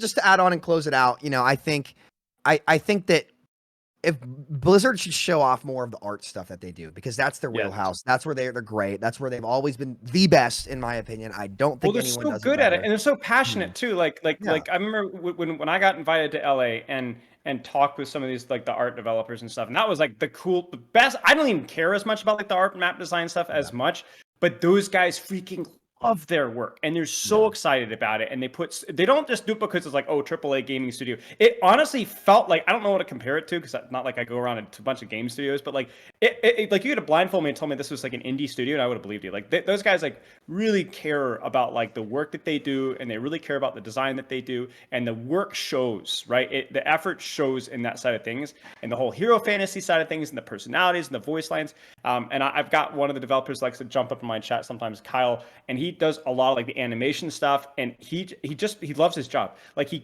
and it shows, man. It shows, and it's like, if you're gonna lean in, like, you gotta lean into that, man. Like, I know we're all like try hard competitive gamers here, and we want to see good and well designed, good product that's gonna keep people playing the game. But what's gonna get people emotionally connected and people even more trying things out is exactly what Flats is saying and what Sam is saying. It's like that's what makes Overwatch not just unique, but just it does it so much better than every other game. Like, it's not even close. Like, there just isn't any competition in that regard. You got to lean into that. And it does feel like the substance is still there, but somehow it doesn't feel like people know that. Like, they're still releasing crazy cool characters and personalities, but it's not there, you know? I don't know. Yeah. I mean, this is so there's a strand that I could go on, but I'm going to save it now because I think we can maybe discuss it when we talk about pickable passes and stuff. In terms of, like the output, I feel like there's something missing there in the output of compared to the love that you've spoken about, Spilo, that I've seen as well, that a lot of the developers have. But first, let's go back to Overwatch and talk about what we do have, and that's a new hero, at least for a few days. We have access to Juno, and it's always hard to make sweeping claims about what's going to happen because I feel like 99% of the time we're wrong in some fundamental way, right? Like, it's very rare. I think people like to remind themselves of the things they got right. But usually what ends up happening is hero releases, we all think, I think this could be like this. And then like actually a month in, when we've actually had time to grind the hero, it's in comp, you see people sweating, you're like, okay, this hero is fucking ass. This hero is fucking great. So with that caveat in mind, I want your thoughts on Juno so far. What you think, whether you like her, you dislike her, if you think she's going to be like fundamentally good for Overwatch, because obviously this whole speed has been a thing that honestly we've been talking about since like the launch Yeah, Overwatch long 1. time. Like launch I know a Overwatch speed 1, hero, people yeah. were like, yeah, man, Lucio's like the only speed hero. That back when main support was literally just Lucio. Like the whole idea of having a main support was just we always gonna have a guy playing Lucio. Somebody else is doing something else depending on the meta. So that question has finally been, I suppose, to some degree answered. So I'll take it to Spilo first. I think we haven't heard so much from you, Spilo, recently. Juno, is she delivering on the speed that was promised? Yeah, I think the biggest, most important takeaway is exactly what you said. This is the first character that is since I think Wrecking Ball, where I actually don't feel like I have a full read on her place in the meta and like hero strength. Like I think every character, like I'd like to compliment myself and think that I understand the game kind of well, right? So I feel like I'm pretty good at quickly figuring out the new character's strength, like Echo and Malga and Life, even Kiriko and Sojourn, pretty quickly, like exactly the strengths and weaknesses and how their kit flows in the game. I had a really hard time with Juno. Like I definitely got some initial reads for sure with the mobility and the range of the healing, but like finding how to play her is like the most challenging, and then as a result, finding how good is she actually as a character is like really hard. And you can read it from like all the comments. People are like, there's a huge variety of opinions on the character and what she needs and so on. So I think that's a really good sign. I think it's like there's a lot of love and a lot of nuance to the character. There's a lot of skill expression with the character, which is pretty ironic considering that there's no headshotting, which is pretty cool. Definitely some tweaks, which maybe we can get into in a little bit, that I think she needs. But honestly, like, wow, like Sam said earlier, like Overwatch. Imagine like instead of what was it the character that it was at Brig? What if instead of Brig's launch, we'd had Juno, and like what would the meta have looked like, and how would that have changed? Like like oh man, it hurts. You know, she's so much fun. She's so much fun. It definitely it's a labor of love. Like I definitely enjoyed her the more I played her because I got better at figuring out like how to play. But yeah, I mean, I really think great design, really cool, really unique. Sam, how do you feel about it? I mean, look, I feel great. This is the first time I've looked at a support and been like, you know, what a great job. I mean, the playmaking's there, the hero identity's there, like the thought is there, the execution's there. Like this, like Juno is the whole package of what Overwatch offers as a game. That's peak Overwatch right there, is what this hero is. And I was blown away as to how much fun she was to play. I had some games where I put out 20k healing in 10 minutes. It was crazy. A little bit of lopsided teams that one game. Then I have some games where like it was much harder. She's very, very thought provoking. I mean, from her health being a lot of shields to like rewarding you for not taking damage, which is super, super important in tandem with the passive, which makes you think. Like everything about Juno is all of the best pieces of the puzzle that make Overwatch a very fun and exciting game put into one character. And there's a lot that they can learn from this. I think if every hero in the game functions similar to this at a fundamental level, not in terms of like what they actually do, but like the decision making, like what parts of like fun they take from, whether she can be kind of pokey sometimes, she can be played into dive, like, you know, she's just great. Her ult, super interesting. You have to be very thought invoking in that, like, yeah, it's very powerful. I think it's the strongest support ult in the game, to be honest with you right now. Like how much healing it did, how much your damage got amped, like that's the first ult that you can rip in a Kitsune and go fight in it and not be scared. Otherwise, you're always running from Kitsune, right? And like there were plenty of times when I Kitsune, I'd be like, all right, I'm ulting, like we're walking with this thing. So it's thought provoking that you got to be aware where it is. You got to walk with it. It heals you. You get more damage. And she just felt great, man. And now she might need to get tuned in either direction. I'm not entirely sure which one yet. But I think they got pretty damn close, to be honest with you. I think they're really damn close for a first try. I mean, Jesus, you know, like this is, I got to give Alec credit. I mean, wow, you know, that was damn good. And they should be really happy with where they took her, like what the thought is around her. I mean, talk about a contrast from Lifeweaver, you know, talk about like a polar opposite from Lifeweaver, which did need a lot, like a character like Lifeweaver is a lot harder to make him fair, right? Because of, you know, you guys get it. I won't go on that rant, but you know, even Alari, still, I still don't understand how they've not changed Pylon yet. When they came out and they said, we don't want Torbjorn Turret to feel like a 6th player, and they nerfed it, for Pylon to have 100% uptime is ridiculous. It's really unfun to play against that. To go to Juno to where it's like, everything you're doing is active. Every decision you make matters. The shots, the auto missiles, which is the thing that scared the crap out of me. You can LOS them. Like there's ways to counterplay. Every interaction is not only thought provoking but rewarding when you make the right decision, and that's Overwatch. That is Overwatch at its peak, and they should be really damn happy with what this was. They should be really damn happy with it. I'm glad to hear it. Glad to hear Sam so happy and so effusive, especially in the support category, which is usually one that I know. raises some Listen, red flags. I hope this is not a broken clock being right twice a day thing. I hope they keep doing this. But man, they should be really damn proud of what they did with this one. Yeah, I think we discussed this maybe on one of the role debates, like maybe it was support debate, that like it's hard to actually tell when they're learning a lesson in terms of the hero releases because they're so planned in advance. Like the hero's been in development for like a year. So it's really hard, like, when we see the launch of Life Fever, like, you won't necessarily see the lesson learned by the time Iliari comes around because, well, they already probably set a lot in motion. Whereas maybe Juno, like, it's hard to know, really, it's a lot of mystery for us. Only the devs would know, like, how far along the line was Juno when you started releasing heroes and what did you put stuff into lessons? Flats, I'll take it to you. Are you as effusive as Sam in terms of this is Overwatch, this is cinema? I'm pitching Martin Scorsese, like, cinema, this is Overwatch.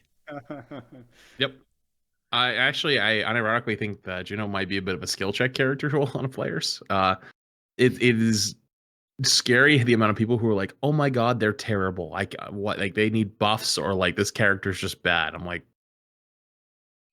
no, they're not. Like there are 90 different ways I think you could break that character. Like if you just like buffed something, like anything from as simple as buffing a healing number or damage number or giving headshots to even just something like your hover gives you a double jump reset, right? Like you go even higher. Like let's say you double jump, then like hovered, then you can get a reset if you hit it again. There's so many things you could do to literally like tune that character even up higher, but you don't need to because they have very clear strengths and weaknesses. And there's games where I felt like I was absolutely rolling. And there were some games I'm just getting checked by a Winston or a ball, and they're just like you're like, oh man, like I can tell like they are punishing me when I get too aggressive or something like that. And even the missiles, I found that like a lot of people were complaining like, oh, the missiles aren't even good, like you only get like 1 or 2 targets, which is true. But what I found was like they were almost a great response tool, almost like how you would treat like in some ways like Suzu or Lamp. I was playing a game where like my Rhine got shattered and like everyone got shattered on my team but me, and like their team was like hiding around a wall, and the second they hit the shatter, everybody comes flying around the corner to come do that, and I just get a 9-man missile and everybody gets healed on my team, and then it also has like the healing over time and it does damage to everyone on their team at the exact same time as well. Somebody was low, they got picked, and so all of a sudden, even though they have a big shatter, it's a 4v5. I save the person the Rhine's going on, start shooting them with also the missile, and it's just enough. And then roll into the next fight because I did so much healing and now I have ult again. And it's just like there's so many thought things that like I can put into it, and I can either play DPS style, I can play more healing. But a lot of players just think that they should just be able to shove their fucking healing gun up their tank's butt and then save them through anything. Or the reverse, like they should be able to duel every single DPS at any given moment and have 3 bailout abilities. And it's like, no, that's not how it should have been. Like this is actually how it should be, and it's really good. And it's the first hero since Junker Queen that made me really want to hop in and play a lot of Overwatch because I thought they felt like the best designed hero in Overwatch 2 since Junker Queen. Junker Queen to me just was like, having a tank that was that different. Like I remember at the time, I was like, this is like the best thing of all time. And this is very similar to that feeling. And I normally don't like playing support very much, but this made me consider maybe playing more support when she comes out. So I'm very heavily on this is great. They did a good job, Train. Agreed. I'll say in terms of like power spike, we have to be really careful about like, I mean, I certainly am like any concrete opinions, whether it's too strong or weak or perfectly balanced, because it's like the quick play classic, right? We really don't know because nobody's playing him in ranked. And somebody in my chat was like saying that like, yeah, I watched Yeatle and she seems like unbelievably overtuned. I'm like, you're watching Yeatle play quick play. Yeatle's like a ridiculously good player. Like Yeatle's gonna make Yeatle is unbelievably overtuned. Right? So it's like I think that like the thing that we have, the thing that is ironically more objective is the subjective. How does a character feel? Right? Like regardless of how. So like she might be too strong, she might be too weak. Like I think like I agree with Flats. It's really a skill check character. It's going to take a lot more effort. But in terms of how the character feels, Yeah, like she feels great. And like Flats was saying, like you don't just exist in the back line. You don't just turn your brain off in DPS and then TP out. You actually, there's so many layers of how you play. Like, yeah, I love it. Yeah, I mean, glad to hear again all you guys in unanimous praise. I don't have too much to add because I got like 3 games of Juno in. Like I was trying to solo queue, and it was like 20 minutes, Tough. and I'm like, you know, like you're just like not paying attention because you've been sat in queue for 20 minutes, and then like the one game you get in, some other guys locked you before. You're like, I did fuck's pugs sake. only. I only did pugs. Yeah, That's why. a lot of people were like, do pugs, do like, you know, whatever. I was like, whatever, I'll wait. I don't mind. I don't feel the rush to have to go play the hero. I'll wait and see when they actually release. And I will say though, what I think is cool about Juno is that she feels like a proof of concept almost, as Flats alluded to about like Jungle Queen was like this first Overwatch 2 hero that was like, oh man, this feels great. She feels like proof of concept that you can pack someone's kit and it's still fair. Because that's kind of what Jungle Queen is, and that's kind of what Juno is, where it's like, if you look at on paper, Juno is like an Overwatch 2 hero by definition, because she's got like a little bit of everything. It's like, oh, she's got a double jump and a fly and a speed boost that can speed boost herself already, and then also her team, but then also herself again. And she has like, you know, an ult that's like healing and damage boost. So it's like one of these things where you're like, and her gun, you know, it's like it damages and heals. Like it's like, oh my god, it does everything. Like she does everything. But none of it feels obnoxious, right? None of it feels like, I think the fairness again, just none of it feels unfair, as you There's guys no point out. overrides. There's not a Right. single override ability on the kit, and that's the key thing right there. Exactly. As you guys And pointed out, all the right? abilities have 2 purposes. Like you can always do aggressive or defensive, team or yourself. And if you use your missiles for support, you're open naked to duels. And so there's like, you have to choose. Like it's like the big nade example, Sam, we always talk about, right? Like Yep. you use it that way, you're gonna miss out. Be vulnerable. There's Right. a drop off to everything, and it's just, God, it's Overwatch, dude. It's just freaking Overwatch. Yeah, so I think that is encouraging. Again, as we said, we don't really know when the dev cycle of heroes comes through, but that is encouraging. And as you guys pointed out as well, the like not headshotting. At first as well, I was also like, she doesn't headshot. I don't know about that. Like I feel like, you know, because like I'm coming from like a BAP mentality, but I play a lot of BAP when I play support, and I'm like, okay, I wanna dink this guy, I wanna delete this guy. But then on reflection, you're like, maybe it's better that I can't just delete someone in like one burst. You know, like I can't just delete someone in one volley. Like if it is a DPS dueling the support, it's gonna like take some time. There's actually some time to kill on it. So I think all these You aspects. could have a utility. I'm sorry, go ahead. No, go ahead, Smile. I was just gonna say all these aspects are good.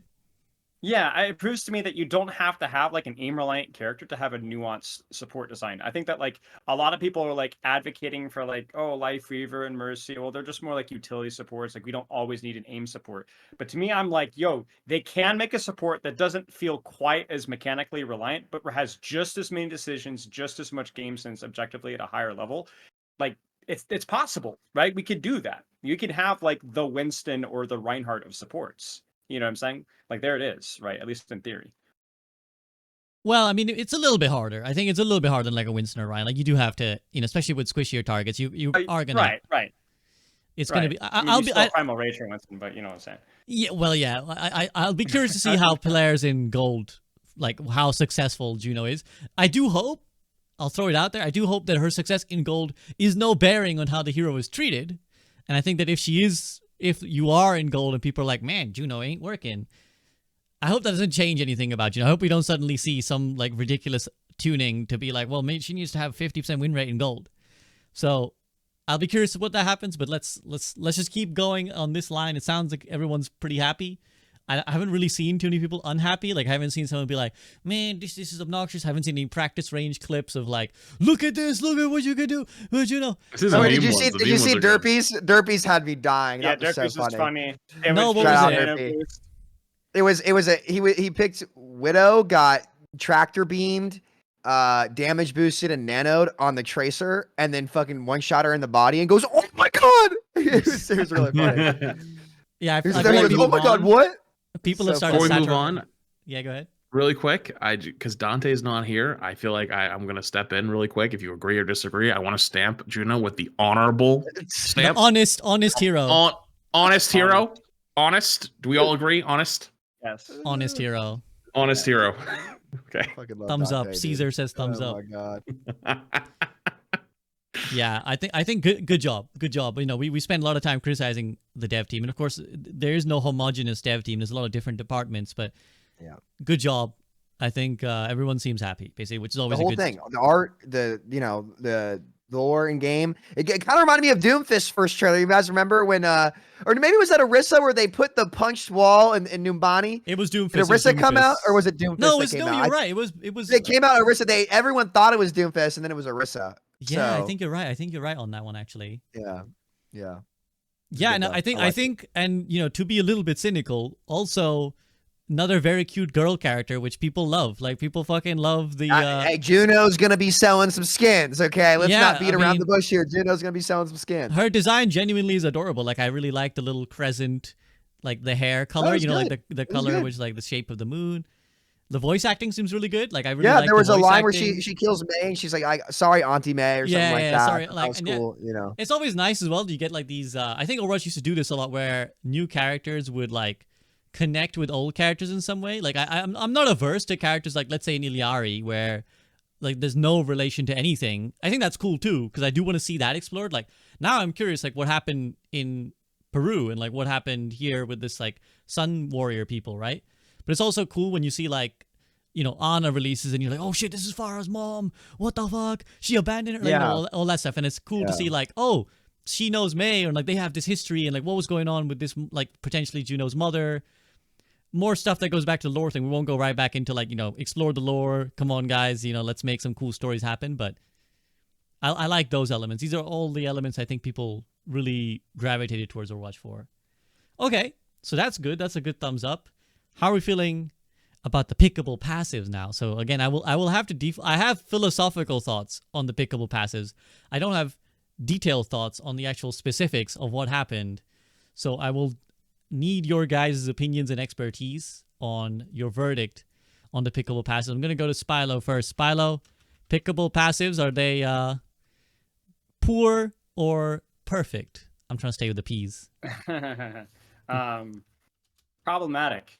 Let's go. That was good. I like that one. You know, I think that there's like no real surprises here. I think everyone in this call is we've had more than enough rants on the whole concept of passives. I like the concept of quick play hacked. I think the execution of like, you know, maybe the passives that they chose could have been a little bit better. There was like just basically free survivability on tank. The DPS passive choices were largely relatively boring. The support ones were broken. Still the same problems with passives where some were really good. Like Moira, all of them were good. And then you have poor Hanzo, who's just like, hey, I can see you through walls if you're low. Like literally nothing, yeah. I don't know. I think that like I made a whole video discussing it. It's the same three problems that I have with passive. It's free value, where it's not. I don't feel excited about using the passive 95% of the time. It's there. It's there to mostly just to tick you off and doesn't really help me out all that much, at least in terms of like making my engagements more interesting. It's also painting with a broad brush, right? So like, you know, everyone gets this passive. Okay, well, not everyone benefits from that passive equally, right? So you could look at pickable passives, be like Moira got significantly buffed, Kiriko got significantly buffed, Brigitte got significantly buffed, but a character like, let's say, I don't know, Zen got basically nothing. Right, he got the speed boost when he's low, which is kind of useful, but like he basically got nerfed indirectly. And then so it's just broad brushes, which is really hard to do with passives. Even if you make more, it's like you have to make like a ton of passives for that to work. And then the last one was the optics, which in the way that it was implemented, just in quick play hack, which is not a big deal. It just was so confusing. Like you had no idea what other people were running. You had no idea, like, because it changed engagements, like how you played versus certain characters. Like I had one game on New Jung City where I had played Moira with the cooldown reduction just for giggles. I literally could not die. Like I had fade every like 4 or 5 seconds, orb every like 6 seconds. Like I just didn't die. Like you literally could not focus me. I was just DPSing and trolling in the backline the entire game. And that's important. Like that's important for them to know that like, hey, I'm unkillable here. You can't focus me, right? I think they could probably add it to the stats menu. Like you press tab and you could see like what passive if they were to utilize it. But you know, honestly, like it's just passives. It needs to be a hero passive thing if they're going to utilize it. It needs to be tailor-made to the character. I love the idea that they're trying to incorporate. I think I talked with Alec and he's like, they want more knobs to tweak. I think this is what they're trying to do. I think they're like, maybe let's see, maybe there's some more knobs to tweak, more knobs to balance, which is like, I respect that and I respect them trying aggressive things. I just really don't like role passives. I think they're just bad. Yeah, I mean, before we get any else's opinion, I want to relay that my chat had a poll going about is Juno an honest hero or not. We had 95% honest, and that's high numbers for an Overwatch hero. Yeah, that's surely like we you would don't see that. influence that vote. We would have. There's a bias that we were all in approval, so chat is likely to be in approval. But sometimes people don't give a fuck. Sometimes people come in, they're like, I think this is fucking great. And it's like, there's some like the most troll ass opinions. So, anyways, that's some indicator. Sam, how you feeling about the pickable passes? I know Flats has a lot, so I'm going to save him.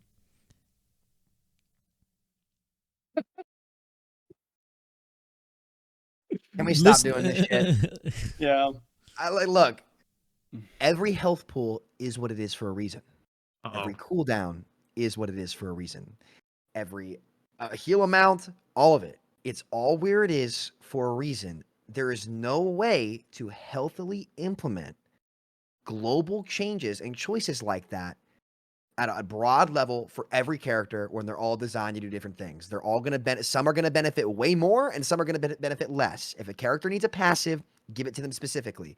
I played Brig with the healing passive. It was insane.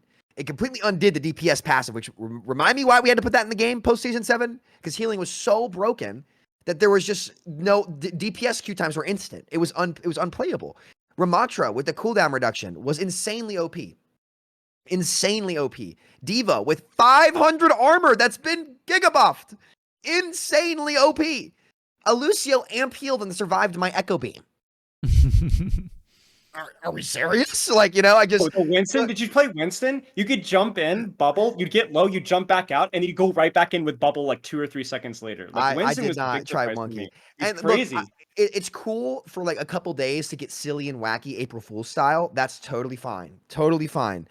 But for the love of God, guys, I'm trying to do you a favor right now. Do fucking not put that in the live game. Don't do it. Please. Please don't do it. I'm begging you. Don't do that. Just don't. Just do yourselves a favor. We tried role passives. If you want to give a hero a passive, give it to them specifically. I'm okay with you guys having your fun and quick play hacked. But for the love of God, please don't break the game in an unfixable way. You just can't. It's impossible. It's too hard of a job. Like, that's not even, I wouldn't even say that's a knob to turn. It's not even really a knob that you're turning. You're just throwing all of the hard work you've done out the window, essentially, is what you're Finessed doing. enough is what it is. It's too big of a knob. It's too big. You can't, like, there's no attention to detail in there where you can just, like, get in there and, like, work on one character or something like that. It's too hard on you guys. And it sucks because, like, I think Flats, I saw your video this morning or whenever somebody told me to watch it where you were comparing balance changes in Overwatch 1 to Overwatch 2, and there were, like, several hundred more in Overwatch 2. Like, it kind of frustrates me a little bit to see the balance team get blamed for a lot of the issues in the game right now. And then, it's hard to get that across to an average player where it's like, if you throw these in the game, you make the balance team's job impossible. Listen, I'm all for giving them crap when they mess stuff up. I do it more often than most people. But, like, even when I'm looking at this, I'm like, how do you expect these people to do their jobs when you're putting in these massive globally changing variables that quite literally break everything in the game? You just can't do it. It's just not worth it. No more role passives. Stop it. And also get rid of the retaining ult charge thing when you counter swap too. Stop rewarding counter swapping. We don't need to do this anymore. Get it out of the game. It didn't work. Stop it. We're good. The global healing one is the only good one. That's the only good one. True.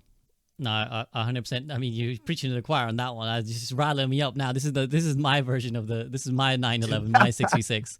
I apologize for chuckling, but I couldn't help it because I was doing some stream stuff and I just hear Spilo go, "That's way too big of a knob," and I just like, because obviously for those who may be unaware, in British slang, knob is a sort of slang for male genitalia.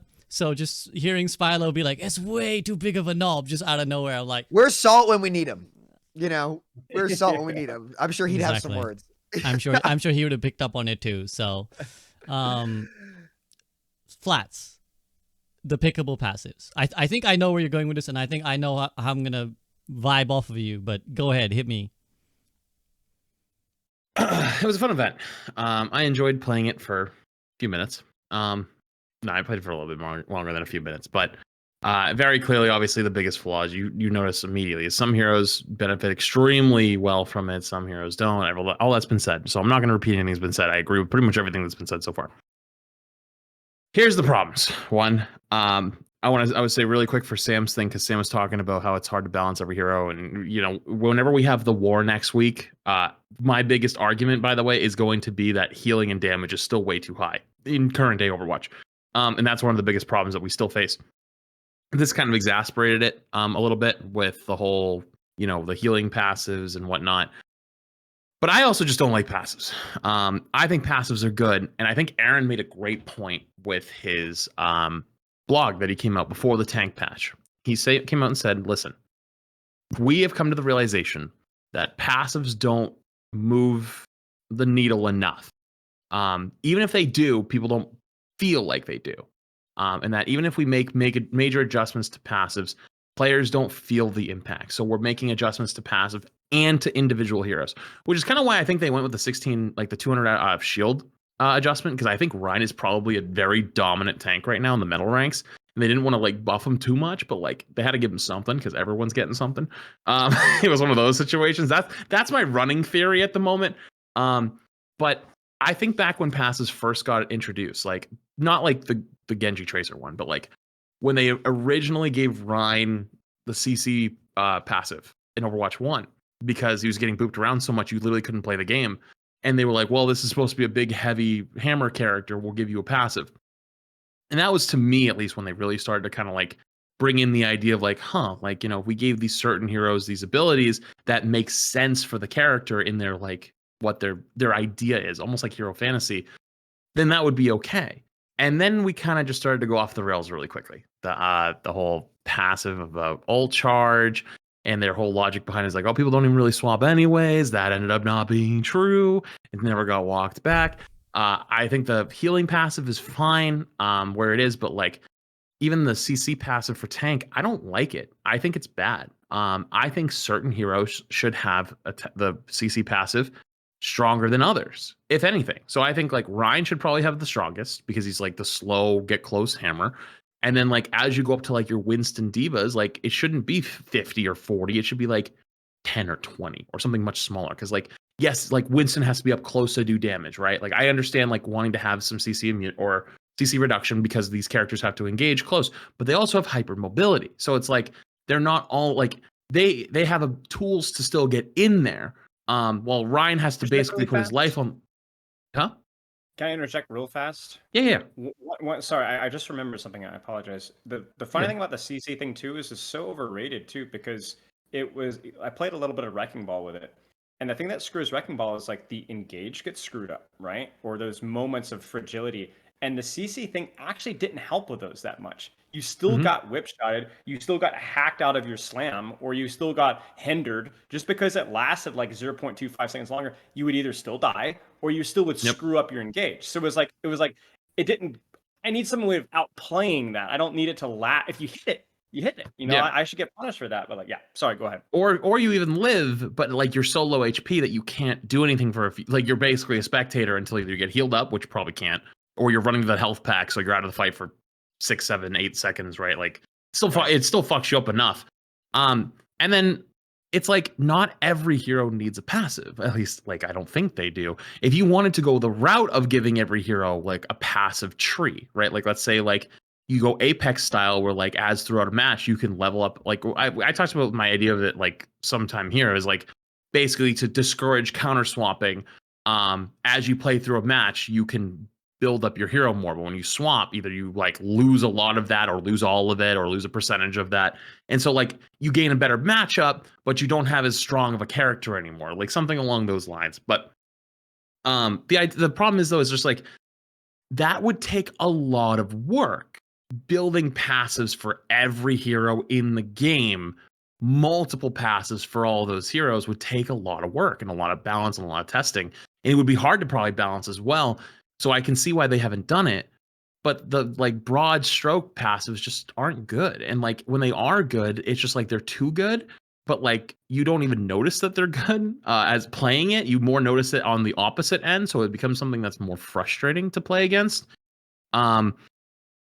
And so it's like, what's the point? Like, why do we have these here? Like, I know, like, we're trying, like, they want more knobs and stuff to adjust, but like, now that they've kind of come out and realized, like, yeah, you know what, we can chalk the tank with 9 passives and it still feels like ass.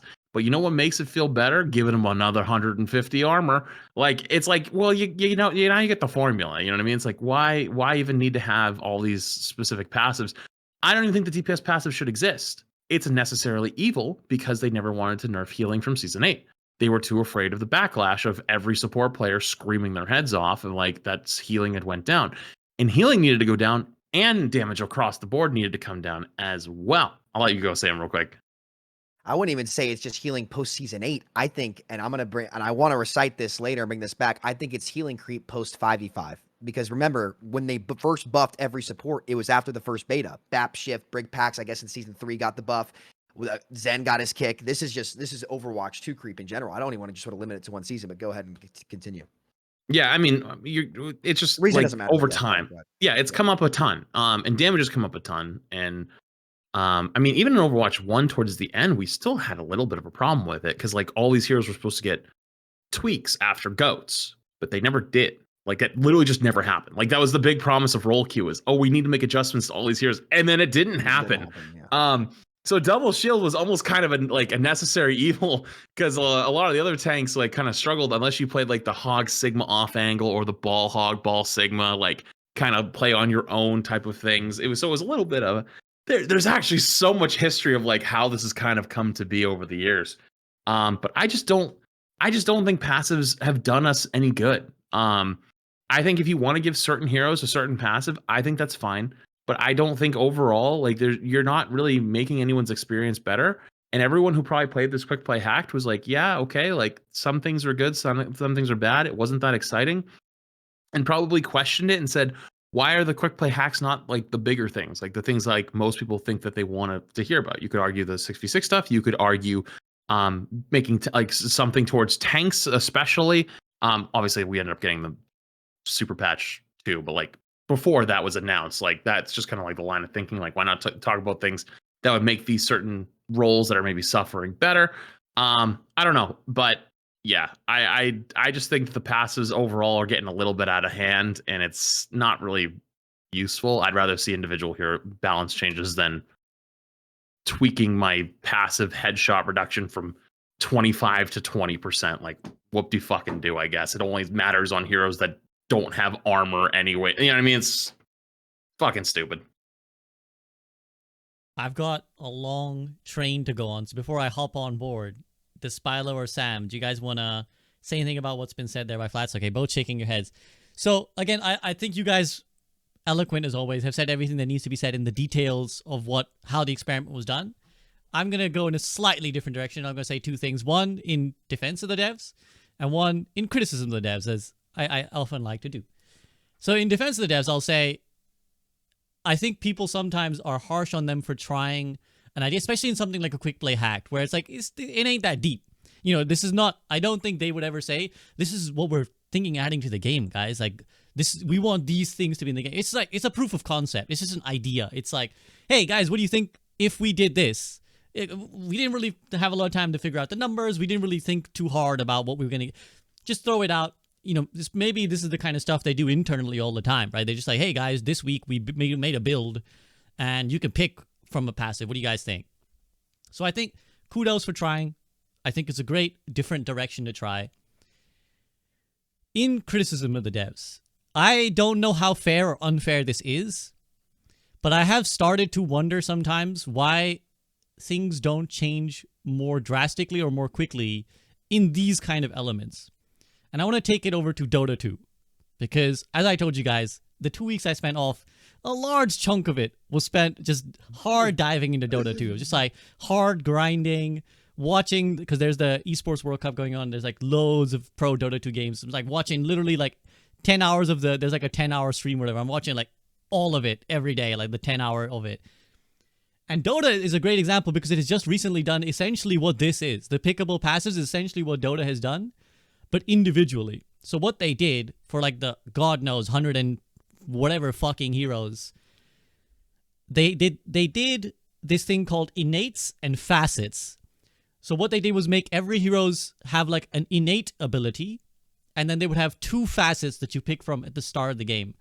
And usually what they did was just innate. The innate ability was just normally what was already part of the original hero's kit.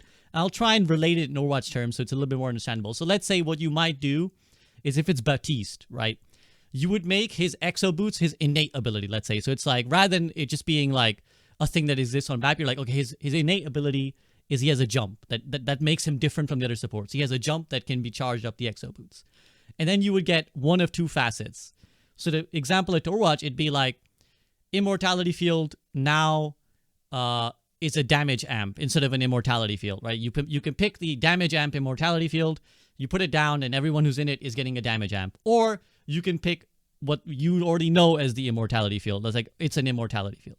Or something like that, where it's like a passive is, his facet is let's say his grenades heal twice as much on direct hits, whatever it is. So you'd have a choice of this hero has these 2 playstyles, and I'm choosing at the start of the game, this is the playstyle I want to lean into. It works really well in Dota because a lot of heroes can be played in a lot of different ways anyways. Like a hero like, you know, Reinhardt might be able to be played as a tank, but you could also play him as a DPS, but you could also play him as a support. So being able to choose and say, hey, I want to choose the support Reinhardt today. So actually his Fire Strike heals people now, right? Like this is obviously not anywhere vaguely realistic. Yeah, I'm just trying to give you an example, right? No, I get what you're saying. So I think that's like a really interesting idea. At first, when Dota announced it, I was like, fuck this shit, man. I just got my hang around Dota and they completely reinvented the game. What the fuck is this? But like after a week or two, I was like, man, this is really interesting because it's shaking up the whole game. And some of the facets are better executed than others, right? It's like some of them, one is way better than the other. Like you're never picking the second one because one of them is just fucking broken. And some heroes obviously suffered and some heroes thrived. But that's the nature of a live service game that you're balancing. Like you're always going to, whenever you change like a bunch of things, something's going to lose, something's going to win. But it's super interesting. It gives like so much more depth and flexibility to so much of the roster. And where I criticize the devs is that I'm like, the passives are so lazy. I hate using terms like that because I know the devs work really hard. I know the devs are like doing crazy amounts of work. And I know they're under a lot of pressure. Like, you know, we know how shitty these big corporations like first Activision and then Microsoft have been. But like we surely have we only have like 40 heroes compared to like the 100 plus of Dota, and they were able to give every hero a choice of 2. And what's that guy's name? ability. Ice Frog? Is that the guy who balances their whole game or like that he was the original guy who made the initial Warcraft 3 custom game called Dota All Stars, and then they hired him to be like the lead developer, lead balancer. Shumbo. So yeah, they hired him to be the lead balancer on Dota 2. So so people do say like bless Ice Frog, you know, thank God for the Ice Frog buff here for my hero. I was trying to get my lore right. That sounds really interesting, and I think the key point there has to be in the differential you make is like those examples you gave, like Baps, for example. Yes. That's an active change to your active play style. That passive choice that you made completely changes your gameplay loop. It's not just like, oh, I heal more when I'm low. It changes your entire decision-making process and how the game actually functions. These passives don't do that. They just make what you're doing a little bit better or a little bit worse or whatever it may be. And that's an interesting concept. And I don't think you're wrong to say lazy. I don't think you mean it in the way where it's like they're not doing the work. I don't think that's it's too broad creativity. It's just too broad stroke. It's just like we have a problem with a lot of tanks and some of them are similar and some of them are different. Fucking slap a thing on top, right? It's like it's the band-aids. You know that meme with the guy who's like the leak from the water tank? Yeah. Slaps the thing on. That's what it feels like. It's like we could do this free. I believe you, like, because here's the thing: when they abandoned the PvE skill tree, like I get it, because they might say it's like a skill tree. Like we abandoned PvE because we couldn't make the skill trees. But that was because they wanted to make like these 15 different paths you could go down, and one of them gives you like ice fire strikes or whatever, you know, like, and there's a big visual change. It doesn't need to be a visual new ability that you're throwing out. Just give someone a different playstyle. Functionality, Yeah, again, like if you surely it doesn't take animation changes to just make Immo. Okay, when you drop it, because you could do this in the workshop. Like when you drop it, it doesn't immo anymore. It does this now. Or his shift doesn't do this. It does something else now. You don't need to create new art, new animation. And I believe that they have the capability, they have the understanding to just like think about each hero and be like, there's like two ways to playing BAP. You could play like the aggressive BAP. You could play the passive BAP, the heal bot BAP. You could play the aggressive Ana. You could play the defensive Ana. You could play the YOLO Rhine. You could play the shield man Rhine. Like you can do this. I believe. What if Suzu was like, instead of an immortality, it was a cleanse negation ability that like lasted over time, so you could use it in anticipation of a dive for your team or something like that. Something that changed how it all works. I see exactly what that could be interesting. You could even have like passive value, but that if it specifically changes exactly how you play. Like, you guys ever played Age of Empires 2? Like a lot of these civilizations will have like passives that like they'll go harvest deer 20% faster, or you don't need to build houses, or your farms work more efficiently. It's like you don't actually need to consciously change. You don't need to do anything for that to be in effect, but it completely changes how you strategize and you approach the thing. And everybody knows, oh yeah, they're playing this civilization, so they have this bonus, so that therefore they're going to play more in this play style. And you still, so it's like it cognitively changes how you strategize around the game. And again, it's done on a civilization by civilization basis. You don't have global things that you can choose. So I think that's my feeling on it, is that even reading it, I was like, we're kind of making the same mistake again with the passives. Like the idea, like it's in the name. It's passive. It's a very passive approach to balancing and playing the game. Just like, oh, shove this on top. I think they can do a better version of this, and I hope that this was just a proof of concept. Like I said, that they're like, okay, it was interesting.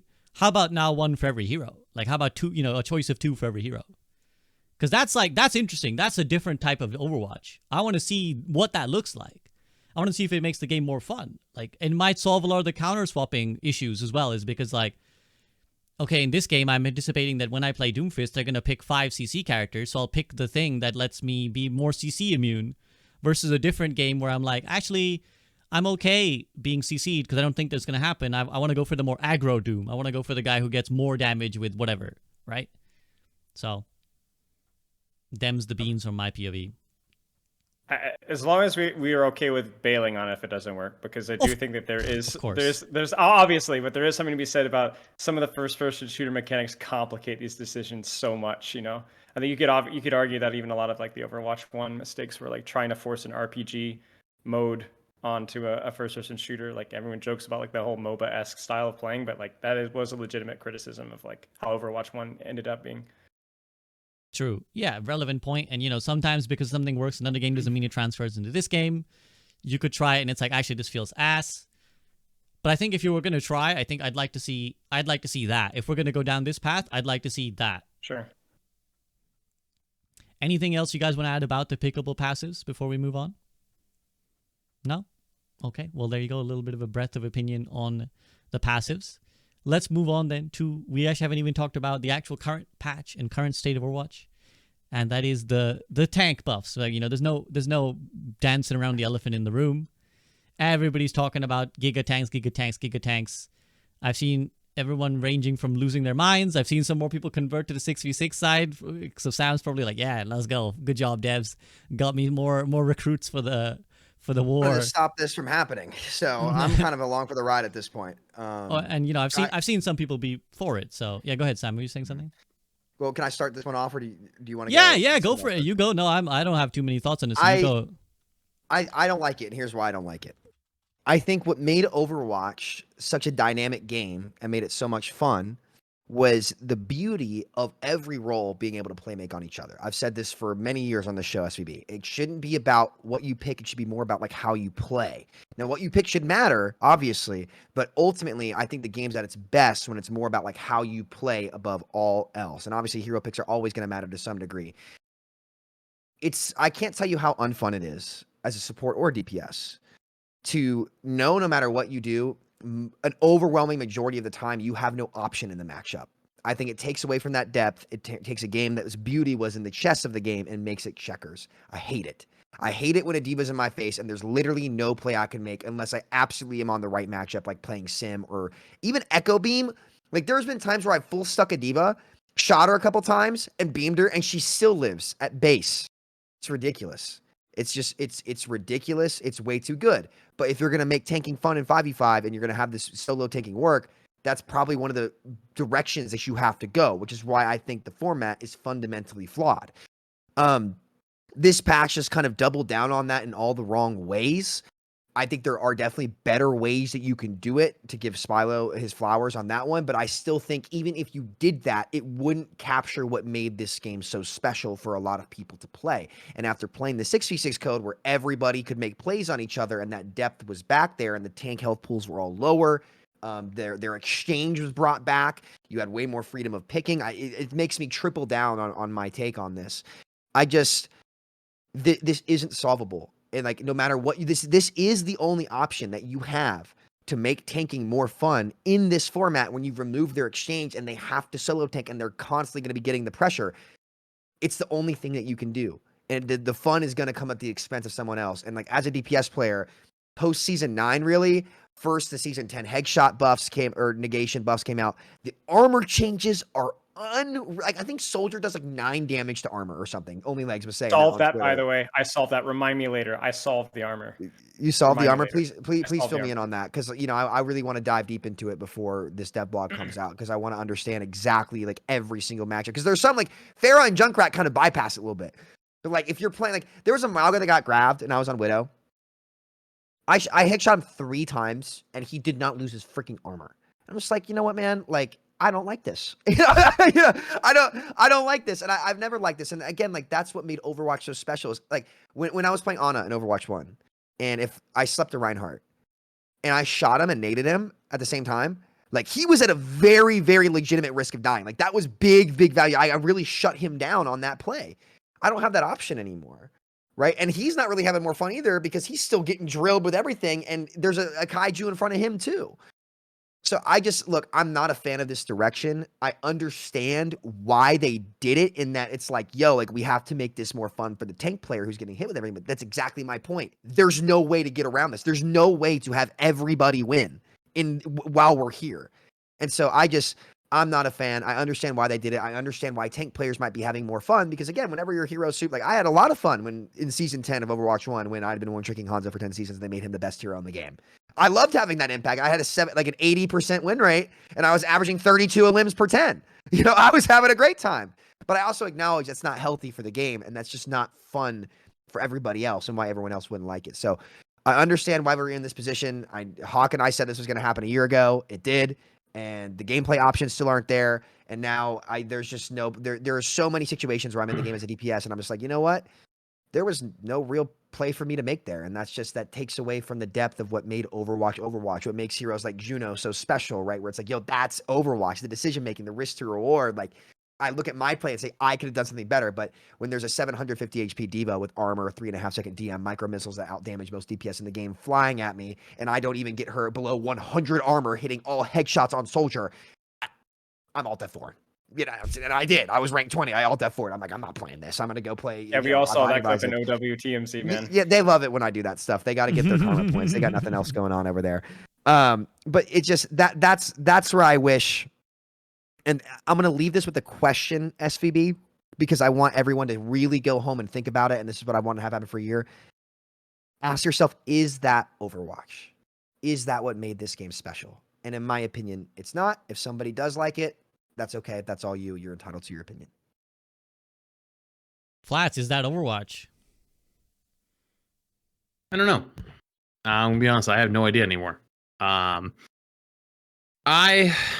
have almost mini realization sitting here listening to this podcast. Like, I feel like we've talked so much about balance. We talked about making like game better or plays better, and it's like I don't see any of that really moving the needle very much. I think this patch was a great example of that, where a lot of, myself included, all were like, holy fuck, you're going to wreck the way this game plays with this balance patch. And it didn't. It didn't at all.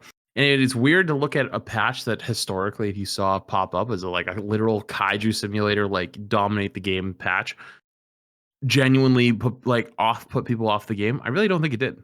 I doubt it had that much of an impact. If anything, it actually just spread the player base back out. It took it from the DPS and support pool. There's probably less DPS than anything. It's probably more support and tank at that point. Like the DPS players are the ones who lost the most. And it's like you see something on paper like that, and you go, "Oh shit, this is gonna be so bad," and then it doesn't end up being bad. And it's like, huh, wait, something like big as that, like didn't even change like the gameplay experience that much. It's still kind of the same. And the thing that makes me a little bit, I don't know, worried at, I guess, that is like, are we ever going to have anything that really moves the needle like that? Like, is there ever going to be something in the future that someone's going to see? Maybe not just in Overwatch land, but like beyond Overwatch land and be like, holy shit, this is big enough to make me want to play this game or to try this game at the moment. I don't know. I mean, like we had the big two, right, in Overwatch 1. And then we had PvE for like, the first half or so Overwatch 1. And then we had post PvE, talking about all the damage. But now that all the dust is settled, and then we had BlizzCon, and now BlizzCon's gone. And then we got all the stuff that was promised at BlizzCon, and all that stuff's gone. And we know there's no BlizzCon this year, so there's nothing to really look forward to there. Are we in no man's land where there isn't anything on the horizon? There isn't anything big. There isn't something that will get people excited. Now, let's say, Sam has taken over the fucking gauntlet and has snapped us into 6v6 and everybody just has to deal with it. I think that's something that would be big enough to get people's attention again and at least try the game again. But like genuinely, just thinking for a moment, is there something other than that do you think would get like the general gaming community's attention to try Overwatch again? Because even in this current moment, I know we talked about like, tank's not good and all that stuff, but like I feel like the average player thinks Overwatch is actually pretty good right now. Like just like gameplay wise, like not the perception of the game and the universe and all that shit. Like we're talking like the actual gameplay loop. I think most casual gamers who try the game think it's good. They think it's okay. But there's no reason for them to come try the game. There's other shiny new toys. There's other things that'll get their attention. And that's the problem Overwatch has, is the last few times where they got the gaming community's attention, the game sucked. Like to just put it bluntly, like it sucked. Did you count season 9 in that? Yes and no. I think yes, because what happened was, and I mean, I said it on this podcast. I said that everyone's gonna love it for the first month, myself included. Then after about a month, we're gonna start to see the problems, and then like 2-3 months later, everyone's gonna go, "Oh man, this is not that great," which is kind of what happened. But it was still really good for those first couple months, and it was a good time, and everyone had fun. But just like anything in gaming, something else will get their attention, and then they will move back to that. And on top of in the in-game experience, I think Tank suffered so much. That's how now we have what we have today, which is arguably Tank is the loudest player base now, even though it's probably the smallest by far. Tank players are the right now. Yeah, they're the support players of season 1, 2, like 3, like when the support was like in beta when it was struggling. Like, and everyone's like, support needs help, support needs buff, support needs buff. That's us now. That's Tank players now. And so that's why we have this line of like jumping over, I think, to like really give it extra help. But I guess to say, yeah, the game was fun in season 9, but it also was a big risk and they tried some new stuff and some of it worked in my opinion, some of it didn't. And it's why still that it was their most successful season. But do we have another season 9 on the horizon, I guess is my question to you. And my answer is no. Because season 9 had all that marketing, which we were just talking about, and the PR from BlizzCon, because a lot of eyes get on BlizzCon, not just for Overwatch, but like WoW too. Because remember, WoW showed the fuck up at BlizzCon. But like when another game and another IP in the same building shows the fuck up, you also, because rising tides raises all boats. People saw the Overwatch stuff alongside it and went, wow, okay, Overwatch is actually looking pretty good too. Do we have something like that? And I think that's the thing that probably makes me the saddest is I don't really see it. And if anything, that would make me want to try a different format just to get people's attention again. Well, because I would say the comp I think thing the was game's a good. format change in a way. Like I would consider the new comp system in a way like a format change, a different type, sure, but like it was still a format change. So I think you're a little bit on the money. I think that there is a way for that to happen. And that I'm not just saying that for the sake of like, oh, go back to 6v6. Like going from 6v6 to 5v5 caused that too, right? So I think anytime a big format change, that might be one of those things. Sorry to cut you off. You can go ahead. No, yeah, I mean, you kind of get what I'm getting at here is like Overwatch is an 8-year-old game now. Yeah. Yeah. It's an 8-year-old game. Like, who do we look at? League? Like, what was League like in year 8? What was keeping League like afloat 8 years in? I would argue it was probably like Worlds was a big thing. And then they had a resurgence again. How old is League now? Like, how old is that game actually? I don't know off the It's top of like my head. 12, At least 12, 12 years old. something like that. It's I old. wanna. I'll double check while definitely you over finish your 10. point. So what was it? Year 10 is when they had their Netflix show. Is it like year 10? So like whatever So was doing like 2 years. So 2009, October 2009 is League of Legends. So it's 25 years. No, 15. Sorry, No, math, not math. 25. 15, Yeah, 15. 15. Sorry, 15. math bad. 15. So yeah, I guess was League really struggling around the time we're at right now? Like, what gets people's attention? What gets your, like what moves the needle enough? Because as much as we want to sit here and we want to talk balance and we want to talk things going through, especially as streamers and creators, like we need the casual gamer as much as the casual gamer needs us in a lot of ways. Like, we're the thing that gets them to have exciting new things kind of moving, and like they'll enjoy it because we have a pretty good idea on how to articulate like what's good and what's bad. And also it's a smaller, it's more like instead of having 1,000 voices in the room, you have one person who speaks for that group of people. Not everyone's going to agree with them, of course, but like much easier to contextualize feedback that way.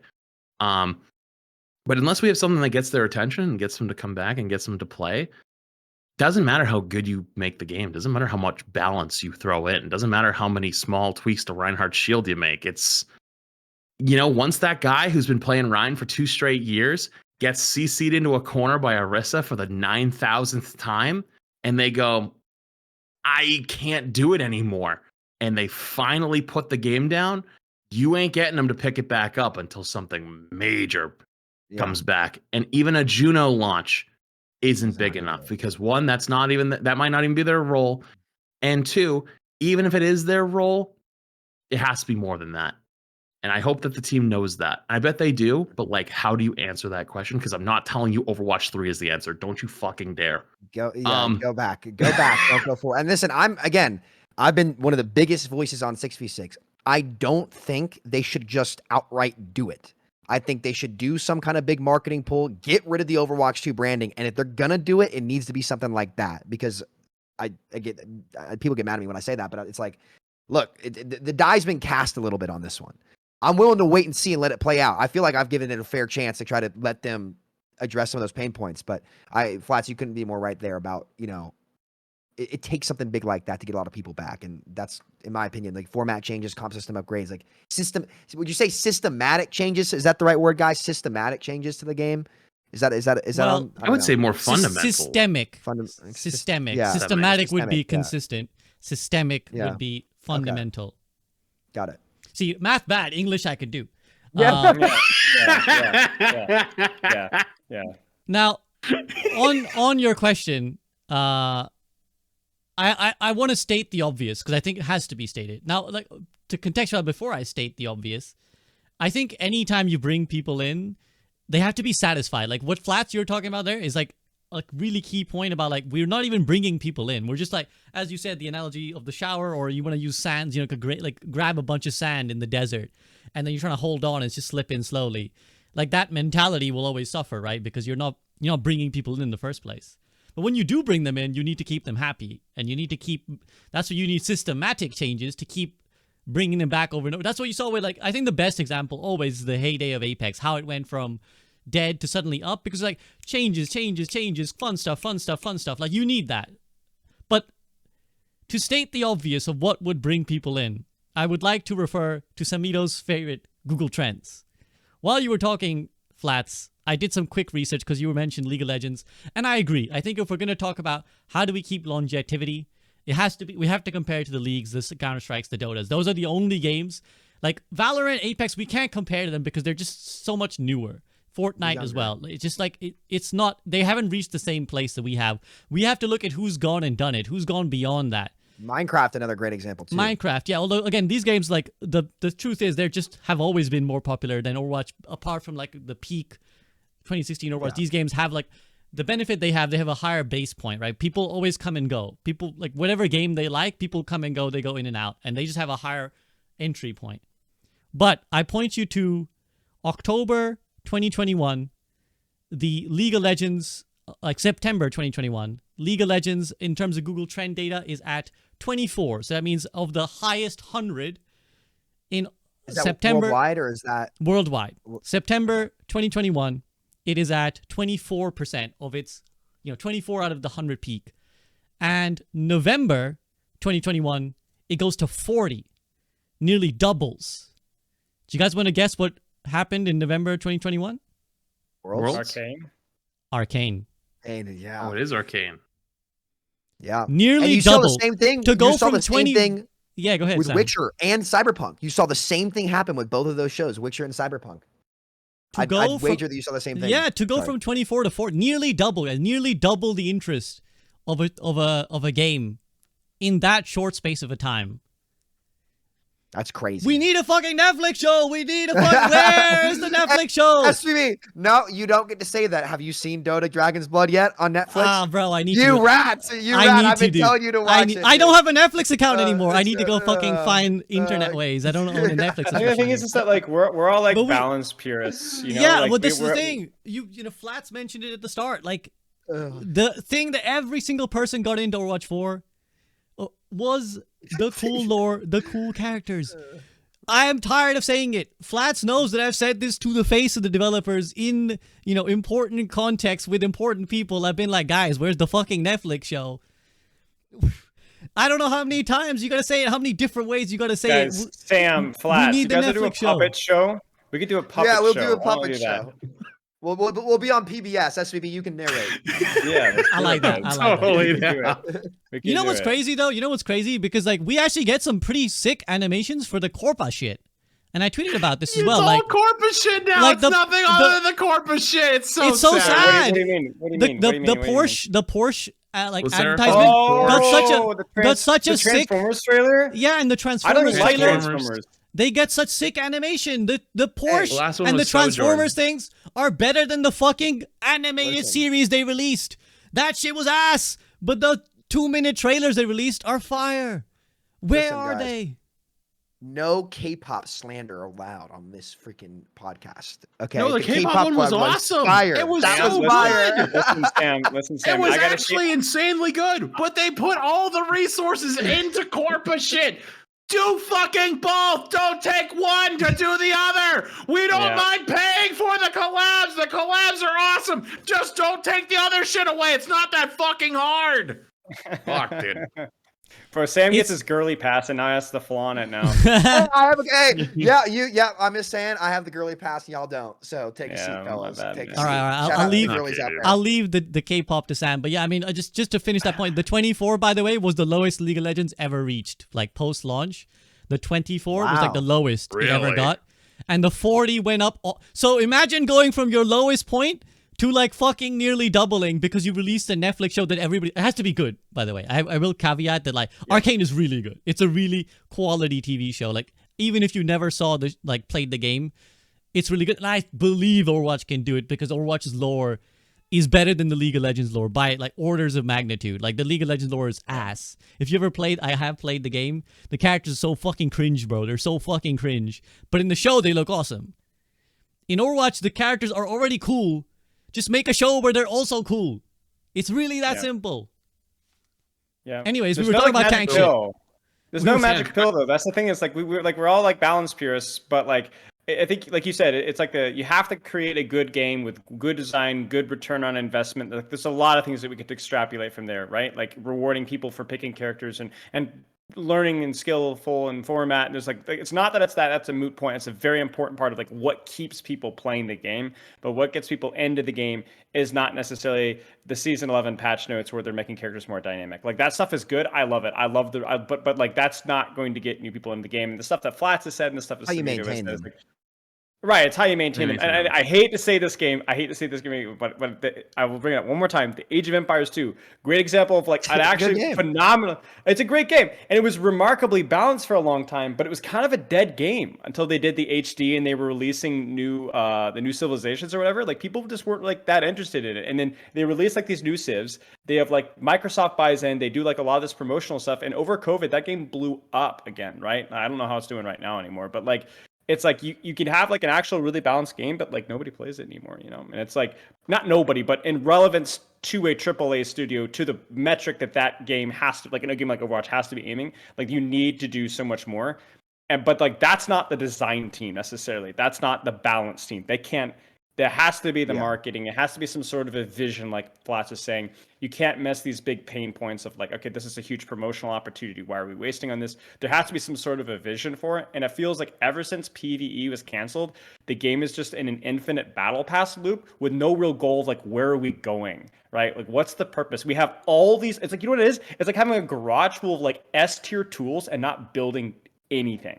You have like all these tools, these crazy characters, these crazy personalities, this crazy voice acting, these crazy animations, and they're just not using it, right? And it's like, I don't know anything about that, so I'm not going to say anything, but I will say that it does feel a lot like that sometimes. And I think that's part of the reason why the PR for Overwatch has been so slow to recover, because we can all agree that the PR for Overwatch is just kind of totally unfair at this point, right?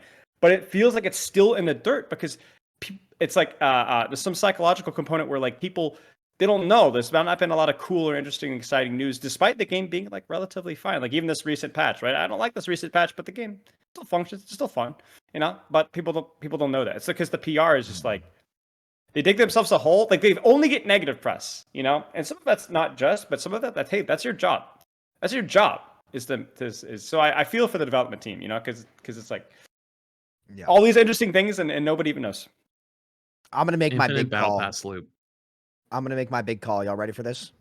All right. Overwatch will see the biggest boom that it's seen since launch if they Swear to announce they're God. going back to 6v6. I'm Oh, telling you God right damn now. it, fucking Sam, come on. I'm telling you they will. I'm telling you they will. It's like it's not even like a big call. It's just obvious. No It's shit, dude. Yeah, I'm just saying. I Because guess listen. because it's nostalgia watch at that point. Like it's like Fortnite when it went back to its beginning roots. Like if they said tomorrow, but not entirely. We're dropping Overwatch Classic, baby. Everyone would be like, "Woo!" Come fucking running from every corner of the internet. It would be 10 times bigger than the game ever was. They can't do that though. You can't do that. They will come back, but whether Sam is right or not will depend on whether they stay. That's the difference. They'll come back for the nostalgia watch, but if they stay, it'll prove your point, Sam. Well, the gameplay loop has more options, so people like games with more depth. And a funny story. I don't know if I've told you this. I'll save it. I was gonna say. Okay. Anyways, I still have the title card that says discussing tank buffs, and we didn't do that for like an hour. So let me go back. Because this all started with Flats' discussion about 3 people in this call for that. Yeah, I mean it's fine. I'm sure. I mean, people were like, "I just like to hear you guys yap. When's the next podcast? When's the next podcast?" So like, you got to hear, guys. You got to just hear us yap for anything that's not about gameplay. So we were talking. Flats was asking like, will anything move the needle? But Spilo, I'll take it to you. The tank buffs. Sam was saying, he's expressed his various grievances with it. You were, often on the other side of the pond. So how do you feel about the tank buffs? Yeah, I feel like I'm on the other side of the pond, but we're still looking at me like, yo, this pond sucks. Yo, this pond is ass. Yeah. I mean, I definitely agree with Flats, though, where it's like, it's not like, it's like, it's really easy to be like, oh, this is the worst patch ever. And I gave it like a D- grade in terms of the actual changes themselves, but it didn't really change things that much. And I think that like the gameplay loop's still relatively the same. I think, like as I said before, it's just the spirit of the change that like really bothered me. And I think the thing is like, even if it doesn't change things right now, I hope that this is not how they see D.Va, right? Like if we see over the next year, if this is how they change D.Va here, the D.Va will never be better. D.Va will remain in a bad state. So for me, it was not so much that this next season is going to feel trash. It's more like, oh no, this is concerning about tank moving forward. I felt like we don't really have a vision. And I think that was some of the feedback. The most important feedback I give the developers is like, we need what is your tank vision? What is your tank vision? What is the purpose of tank? How are you making solo tank viable? Are we going full tank, super overtuned over? Then fine. Then we need to introduce pain point address, and then we need to address skillful counterplay, right? Like I actually think there's a world where you could have an unbalanced role in 5v5 where tanks, but that you made it like more skillful, and that people will just not care that much, like 95% of it. But you need to address those pain points, right? Is that a technically balanced game? No. Will it ever be as balanced as 6v6? No. Will it ever be as fun as 6v6? I don't know. Maybe not. But it would be better. But what is the vision? What is the vision with tank in 5v5? And we still don't know what that is. And looking at these patch changes, there's no consistency of vision whatsoever. It's just raw buffs. And that's what ticked me off. It was not that I necessarily disagreed with the changes. Obviously, that was part of it. It was not necessarily that tank didn't need changes. Obviously, they did. But we don't know what the end goal for tank and solo tank 5v5 format is. And as long as that's the case, you're creating this environment. It's like a hot weather and water. You're creating mold. You're creating this environment where discontent, conspiracy theories, right, Sam? The YouTube comments, man, people are cooked out, the developers. There's some conspiracy theories that people like, but that you create that environment because there's no clarity of communication about like what's the end goal with 5v5. Like what do we want from the solo tank experience? And everyone has their different ideas. They don't have to align with mine or Sam's or Flats or anybody else, but we have to know. And that's especially frustrating for me because I really try to be fair with my feedback and really try to, I will let them know if I disagree with vision wise, right? Like with the pickable passives thing. But it's hard for me to give good feedback when I don't know what are we aiming for, because I might just be wasting hot air, because I don't really know what I'm critiquing here. Like maybe their idea is that they want tanks to be these mega overtuned things. That that's the only way they're going to get people to play the tank role in a first-person shooter. Okay, then we need to start talking about like how everybody needs counterplay. That's not 4 to 5 or 3.5 second matrix. I could tailor my feedback. Maybe that they're more open to the idea of shrinking hitboxes and doing the whole Avril, more DPS like tanks. Like maybe that would be, because I think that's something that we could do at least to an extent. Like I think that but is that even worth discussing? Like is that even worth criticizing? Is that like off the table right now? Like nobody knows, right? And I think that like even when I pushed Alec with it a little bit, he talked about the upcoming tank patch. But I honestly just don't feel like, that's on me. I think I needed to push that one a little bit more in the interview. But I don't feel like we really got a clear answer on like what the end goal is here. And I think that's my biggest criticism. It's not that these guys are incompetent. Obviously, they're not. It's not that all these changes were bad. No, they weren't obviously not. It's just that I think for people like Sam and Flats, myself, who constantly talk about like the design and the balance of the game, we don't know what the end goal is. Like I feel like I have a better understanding of where support's going right now from that interview than I do with tank. And even stuff like he talked about like with Alec, the first few things that he brought up when we were talking about like, we're going to try and buff tank in like more skillful ways. He talks about the alternate fire with Winston. He talked about the charge damage. And I'm like, hey, that sounds promising. It's buffs for tanks, but it's like more skillful things. But then it's like, I felt like it was like a little bit of frankly, it was like kind of like a used car salesman thing. Honestly, like not that was intentional, but those were the peaks of the entire patch. And that's all that was leaked. And then all of a sudden I didn't know Matrix was going to get buffed like that. Oh, I didn't know Fortify was going to get buffed like that. Oh, 75 armor from Ramatra. Oh gosh, like we're like, I don't know. And the Zarya changes, it's just like, what was the armor math you mentioned earlier? Do you want me to bring that back up to you? Oh, yeah, really quick here. The thing they changed the armor, right? So it's a 10 damage reduction. But here's the solution, okay? I sat in there with Microsoft Paint for like 30 minutes, okay? Reduce it back to 5. And then make how there's a maximum armor damage threshold? It's 50%, right? That's the most armor that will do any instance of damage is 50%. They need to introduce a minimum threshold that at minimum armor reduces 20% damage. So Far Rocket goes from 120 to 96, right? Then you actually have, what you do is you have a much more compressed range of damage reduction that's much more consistent. So yes, armor will still be more functional versus the tank busters, which is what they intended. They said it in the patch notes, right? But it doesn't introduce these horrific side benefits of like Genji Soldier, Lucio Echo that do negative damage versus tanks right now because they actually take it from 10 to 5 again. That was the problem, is the unintended changes of the armor. They just need to go back to 5 and have a minimum threshold of 20 so the armor still functions versus burst damage, but it's a little bit less effective, and it doesn't screw over the middleman. But yeah, I'm sorry, that's my rant. What's the vision? What's the vision with tank? Like I don't have to agree with it. But we got to know as a community. We have to know. What's the vision?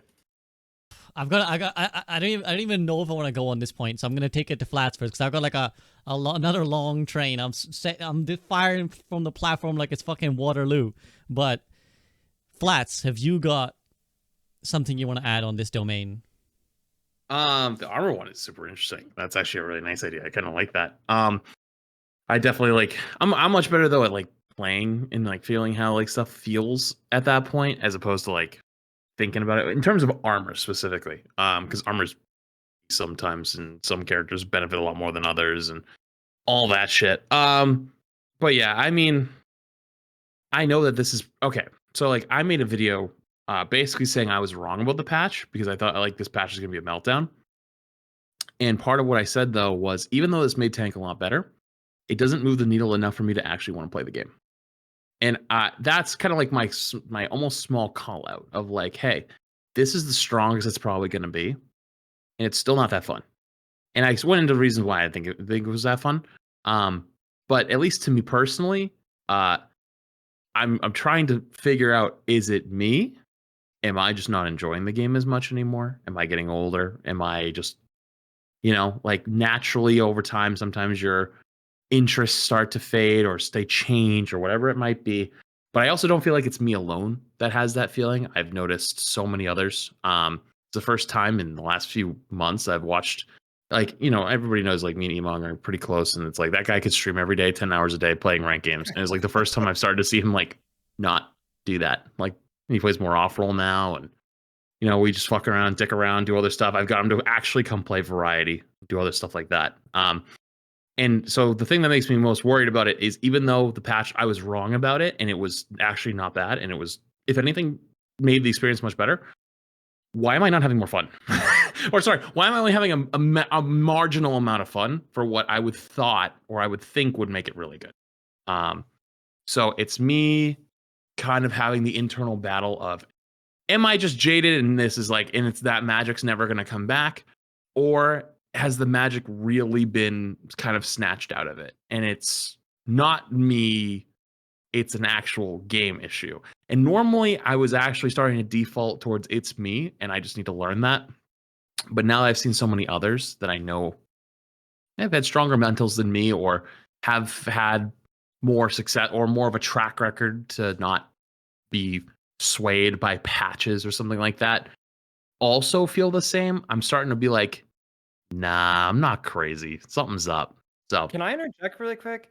Okay, so two things. Is it like preventing burnout or like whatever? I mean, I had a whole video on this. People did not like this video. I got a lot of dislikes on that video. But I don't care. Someone told me to watch it, but I didn't want to just like watch it without asking you. So like, it's fine. It's fine. I really don't care. My whole thought process is how much of like progression, like burnout, is avoided by new experiences, which we've beaten on that one all this entire podcast, right?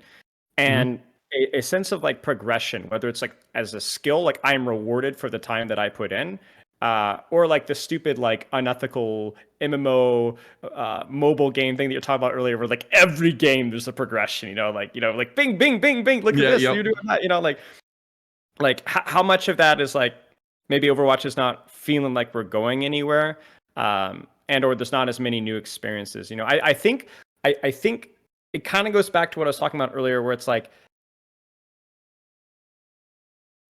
how much of this is like a balance or like the quality of the game right now versus just like it's just not hitting the dopamine markers for me right now. Like I don't know. I think that's like a really, really uncomfortable box to unpack.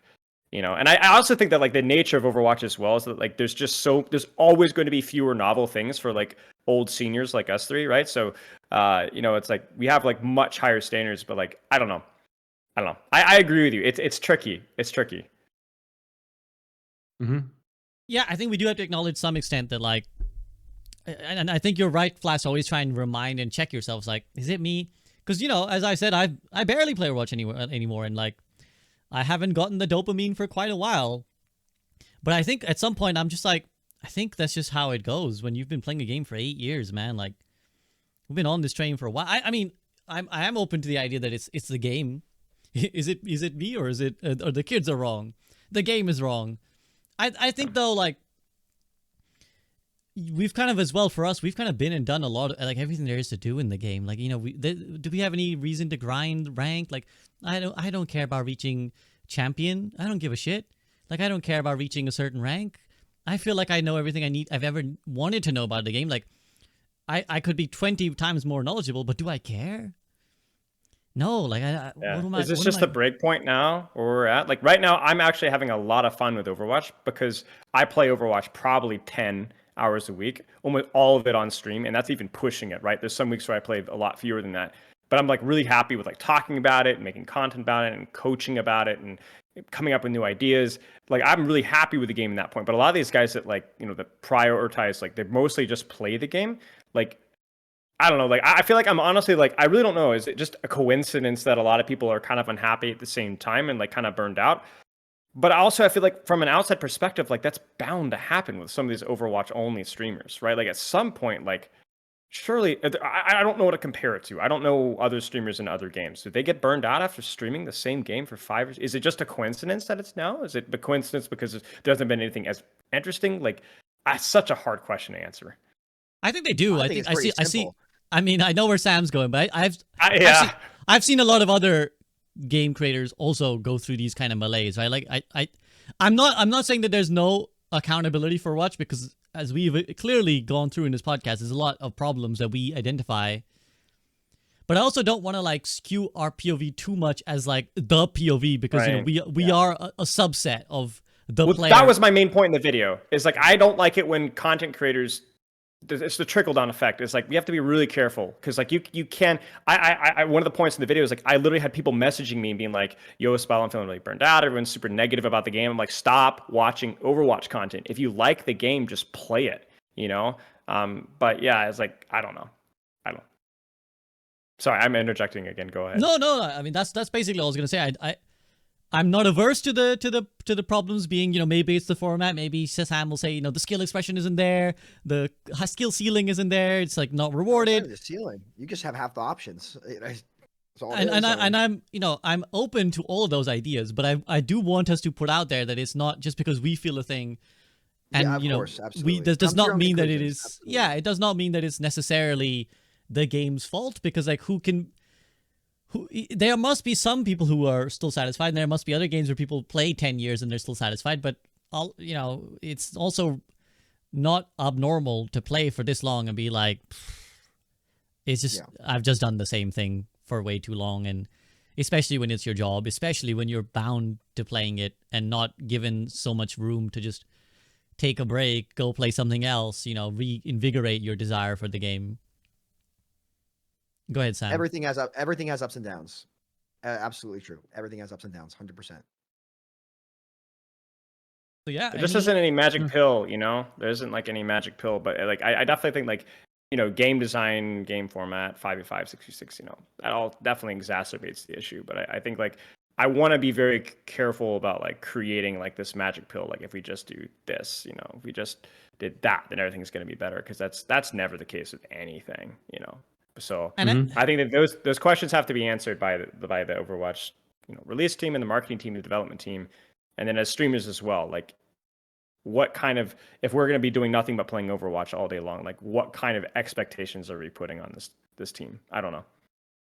And I do think the negativity around in social media, as you alluded to, Spilo, is like, I think it plays a factor in everybody's subconscious as well. Like, again, none of this is to say that I'm defending Overwatch, and this is another facet of it, is the fucking shill thing is exhausting as well for creators. It's always black and white. It's just like, there's no sort of nuance you at can't all. ever, no, you cannot just like, and this is like a wider thing in the internet, right? Like I saw a clip of Ninja complaining that like, he's like, what happened to streaming, man? What happened to content creator where you just used to share funny clips of entertaining stuff happening in a game, and now, you know, the big streamers, all they do is fucking create drama and like weigh in on all kinds of bullshit. So it's like the climate is different of just gaming and content creation around gaming, but the shill stuff is exhausting, because it's like anytime you aren't hyper negative about Overwatch, you're just like shill, and it's just like, it's draining, because how are you supposed to enjoy, as a content creator, how are you supposed to enjoy the game when anytime you're like having fun, people are like, you're fucking bought and you're paid for? And then of course that's going to make you more negative, not only because of a psychological reason, but also because like it fucking sells. We saw with that tweet that Sam was alluding to at the start, just make shit up. Just make shit up that's like bad about Overwatch and get like free farm of internet points, right? Like just make up a fake thing, 16,000 likes in like a few hours, whatever, right? So it creates an environment where I definitely think that, and I've seen this trend is something that I've noticed and something that I'm really disheartened by. Flats, I think you'll really feel me on this one. I remember when there was a time when we discussed like how Overwatch content is just kicking ass of like other game content, like the creativity, the fucking awesome formats that Overwatch creators used to come out with. Just there was no like comparable thing in like Valorant. I saw so many like Valorant just copied the videos that Overwatch formats had been 100%. made. They just straight up jacked them straight up. We don't do that Are there anymore. any serious design discussions on other games? Like I don't know. I don't know if they have kind of stuff Sam does. I don't know if they have a. I don't know if they have a group up podcast. They presumably do, but what the point is that even in Overwatch, we don't do that anymore. Like I swear, every other Overwatch video is like just fucking hating on the game, or it's just like the same old two formats that we've already been and done. Like just people rehashing the same thing over. Like there's not even any creativity in the Overwatch content scene anymore. It's just like I mean. That's such a weird one. I hope you don't mind me cutting in go ahead on that. I kind of identified this years ago. Like years ago, I identified that there was something was up with how people were like viewing games and stuff like that. Because I had multiple things that were doing super well. I had at the time, I did this play of the game series with Emong, where we would go through play of the games and like laugh at them or rate them or talk about whatever. And I had all these ideas that I was working on, and then I had my golden goose at the time spectating, right?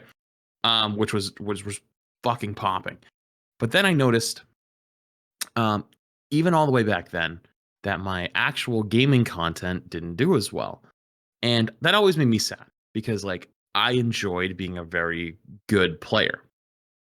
But then as time went on, I realized nobody gives a fuck, nobody cares like at all, and if there was a pro player streamer, like an actual pro player streamer, like that streamed all the time, we're talking Super, if he actually streamed all the time while in Overwatch League and was on the hardcore content grind, because like, no offense to Super, but like he does not grind content like other people do. Like he goes on, he streams, has a good time, and then Stephe grabs a VOD and goes through and edits it up and boom, nice 200K video, easy. But if there was someone in Overwatch who was like an Imperial Hal, let's say, of like Apex, right?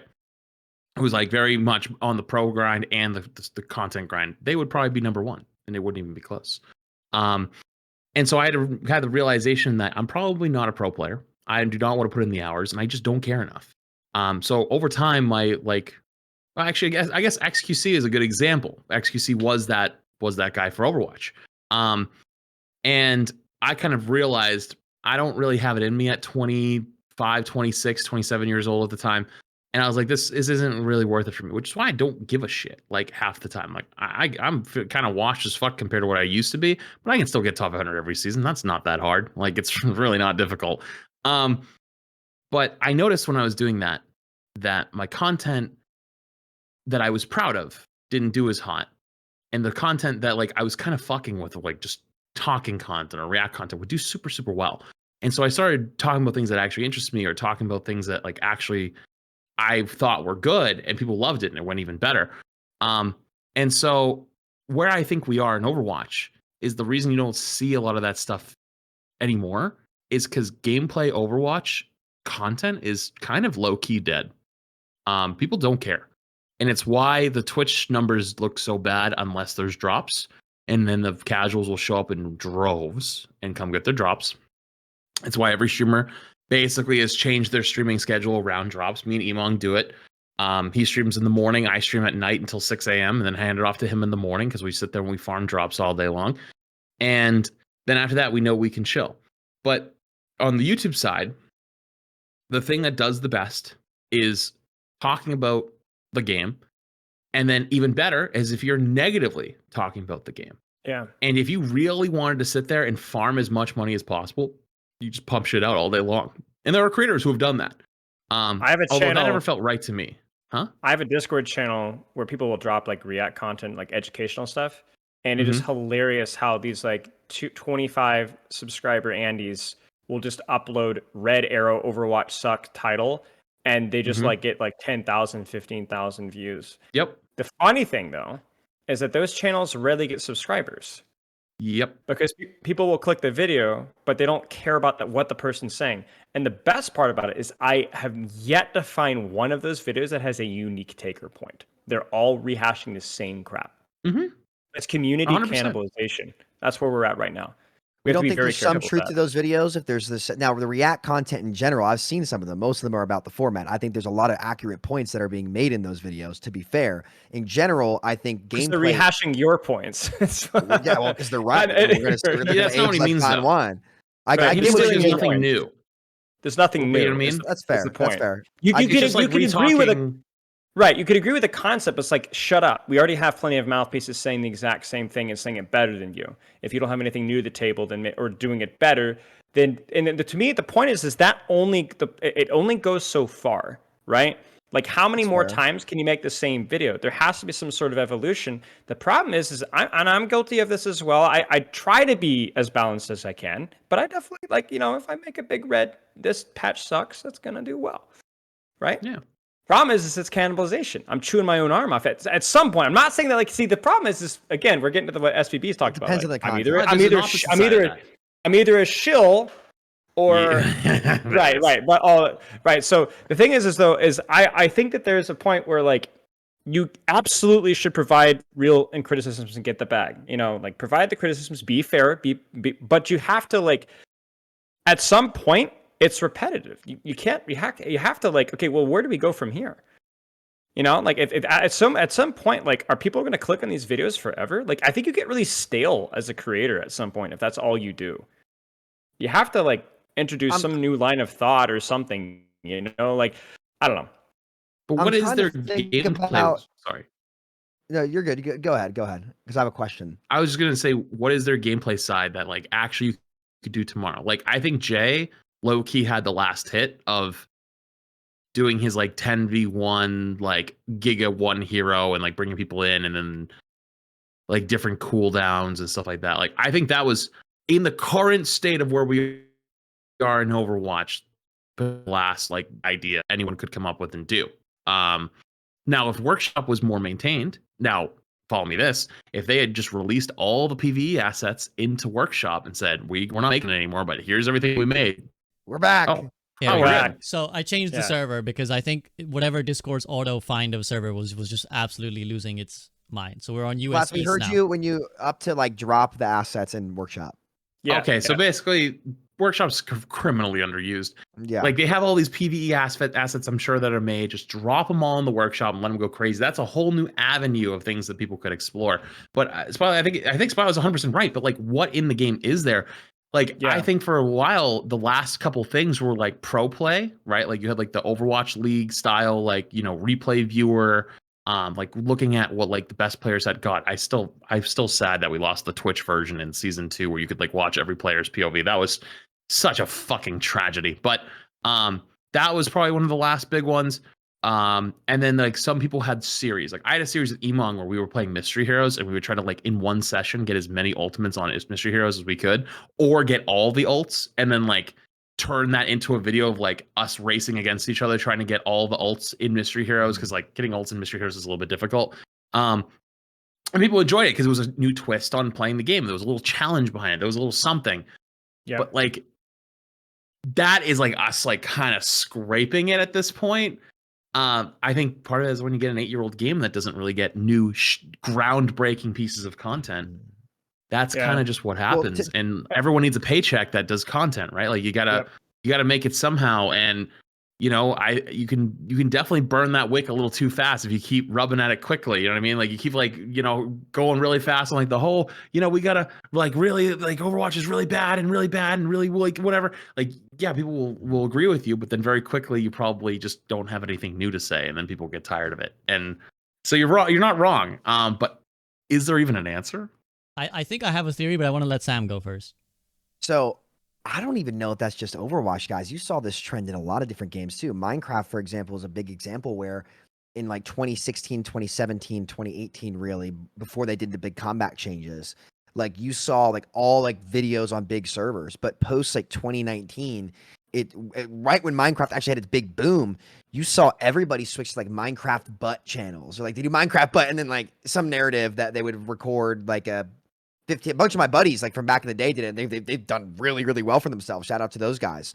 I don't know if that's just an Overwatch thing. I think React content in general and content going away and or spectating stuff. I mean, I saw Tim doing it in Warzone too.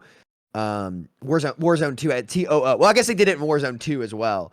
I wonder how much of that is in general, like just React and content being on the up and gameplay stuff and raw VOD footage going down. The irony, the podcast style stuff. So I don't know. I don't know. Yeah, I do have a theory because I kind of realized this as you were talking, which is that like this is like a fundamental truth of games that I sometimes forget, and I think would be relevant to bring up, which is that the life cycle of anyone playing the game is that they start off playing the game and eventually just start watching the game. Like that's the shift that occurs. Yeah, that's you true. start when you're like when Overwatch launches or when Valorant launches, everyone wants to play the game. Like, oh shit, I want to show me fun stuff happening in the game. Oh, this crazy thing happened. Educational stuff is always more popping then, right? Because people want to learn the game. Probably this will happen with Marvel Rivals. Like probably for the first little bit of time, we're going to see lots of educational content. Lots of like, did you know you could do this cool shit on Marvel Rivals? You'll see some fun formats, whatever. But at a certain point, what ends up happening is people just... life gets in the way. Your partly your player base grows older. So the people who had loads of time in college, whatever, they start going to work. They have jobs. They have kids. Also, just people get bored. People like, I can't, again, as we said, we're like, man, 8 years of Overwatch, I'm tired. People like 3 years of, Valorant, I'm tired. So you stop, like, you don't care about watching the gameplay anymore so much because you're like, whatever, man, I've seen there, been done that. But listening to discussions is interesting. It's interesting to hear people break down the game that you once loved or still are interested in, to be like, oh yeah, they're doing this now. It's like you keep up to date, right? I think, again, the kind of meta to be talking about this on this podcast, I think one of the reasons people really like this podcast is because they get to hear us kind of touch base on the state of the game and how we feel, but they don't have to play with the game. They have to engage with the game. They just kind of tune in. They hear what we're saying. They hear our thoughts. They hear our analysis. And that's fun. That's engaging. That's like me with anime, dude. I don't even read the Boruto manga. I just watch like Naruto Explained or like Anime Balls Deeper in those channels all day. Okay, no spoilers. No spoilers. How many of you guys have like not binge watched, but watched like a lot of Elden Ring DLC discussion around the controversy around that game?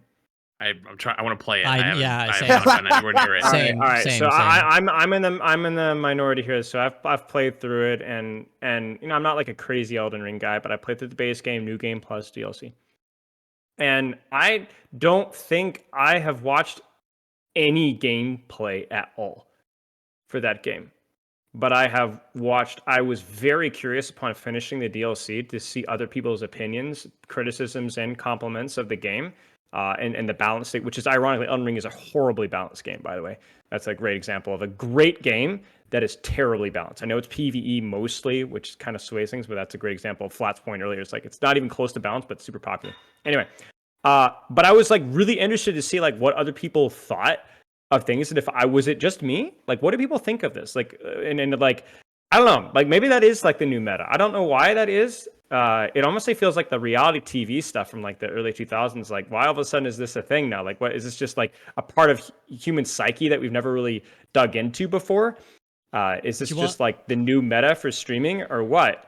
Because my best content, I don't know about you guys, but I reached 1,000 viewers reacting to the mid-season patch. And I'm like a no-name Andy, guys. So that's a big deal for me, right? That was a big deal for me. And that was on a patch react, right? Not me coaching or educating or a big crazy project, although that stuff sometimes is okay. But like it was off of patch react. That's where I got my biggest views. Do you want another theory, like another philosophical theory? Yeah. Is that, and this one really is off the train of gaming. We're in a society that's much more isolated now, right? Like especially post-pandemic, like people spend a lot more time alone. And you know what you want to have when you're alone? Podcasts, people talking, just people talking, someone talking to you. Someone in your ear who feels like casual conversation, You're not alone. Familiar. Literally, it may, even in Sam, like the whole 6v6 thing, man. Like you guys are like your YouTube comments are like a cult, man. Like, and you're not wrong, but like it's like people are like they buy in so hard to that community. It's almost bad, right? Because it gets super like they identify with that, and that becomes their OTP, and everything's 6v6.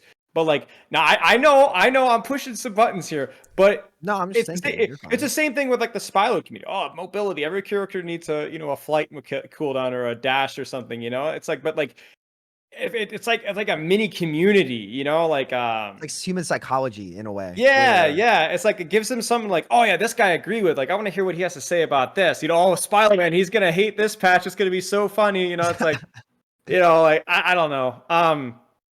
But yeah, I agree with Flats that a lot of it does feel a little bit like maybe it's the workshop, maybe it's the replay viewer thing sucks, dude. Like that is actually like honestly, frick the development or whatever the put up his ring finger. They did. Well, frick you, man. Like the fact that replay viewer it wasn't around still. It works. It works. By the way, I know it works. I've used it. They said it didn't work. I had an OPR account. It works totally fine. It's actually the biggest lie ever. And the complete dearth of content that we got because of that, like there was so much educational, informative content we could have made from that, and they screwed and up. And you can get big watch time stuff on that too. Just you can. Matches it's and, like, super YouTube fun. loves It's super high creative. watch time stuff. Super creative. Just insert the word Kevster in any video title, and you instantly 2 times views. You know what I'm saying? And there's so much opportunity to make like creative, informative content, and that in the workshop. And Flats is right. It's like like the podcast stuff works really well, but I think we need variety. We need something new. And I am a little self-conscious. I'm looking back at like my last like 50 videos. I'm like, man, like 30, 35 of these are just discussion, which I'm fine with. Everyone goes through seasons. This is why I have multiple channels. Let me tell you about this. Yeah, but I'm like this, Flats. You know what I'm saying? If I diversify, I'm like, 200 views on my 3rd channel. All right, let's go. But yeah, I agree. I think that there has to be like whether it's workshop or new interesting things. Like, there's just not as much to do right now that people are interested in watching. I think I don't know, maybe it's systemic, maybe it's not, but I don't know. Yeah, actually, I think you could even take that a step further with like drama nowadays. Like I feel like even in Overwatch, we have way more nowadays than we ever had. Like it's actually, and half it's just made up nonsense 90% of the time. It's like I could say 2 names right now, and I could instantly get a 50,000 view video like that. Samito and Awkward are wrong. Or I could instantly. Oh, God. 50,000 views right there. Just any of those 2. And that's just 2. I could really stretch it. We could go all day long. People just want to hear it, People like controversy and conflict and yeah. Again, just a I kiss Samito on the lips. Real. Gone viral. I mean, that would do well on many a website, not just YouTube. But you talk about diversifying, Spilo. Come on, man. But again, I think another symptom of the internet, it's the overlap between between what's happening in gaming and Overwatch, but also just what's happening in the internet. Everyone knows negativity, polarization, like these are real problems on the internet. So, anyways, fellas, we were supposed to be talking about some Overwatch. So, I mean, this was very relevant and very good. It all fits. It's all important. I agree. Everything's connected. I agree. I never stop these discussions because I'm always enjoying them and I always think they're valuable. But to bring it back to Overwatch, is there anything else you guys wanted to mention about the current state of the game? And like we started talking about tank buffs and stuff, but is there anything kind of on your mind that you're like, by the way, I want to talk about this because nobody's talking about this, or maybe everyone's talking about it? Flats? I got this. Mm-hmm. We kind of already talked about it a little bit. So I'm going to just say it one more time to just be fully clear. There are a lot of games that are coming for your spot. Marvel Rivals is a good example. I don't think Concord's an Overwatch competitor. I think that game has kind of had a lot of problems, and I already saw like the writing on the wall with that one. But there are a lot of games that are like, we need to find something new because the Battle Royale genre is in fact declining. It is in decline. Yeah. And I think that we are currently moving towards an era of variety, not only gaming, but streaming.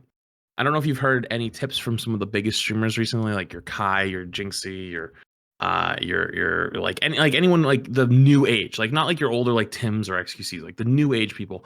They actually say that they don't want to give their community too much of one thing because they become addicted to it and then you become a slave to it. Like that is like their words. And so basically what they try to do is to always do something new and something new, fun and exciting.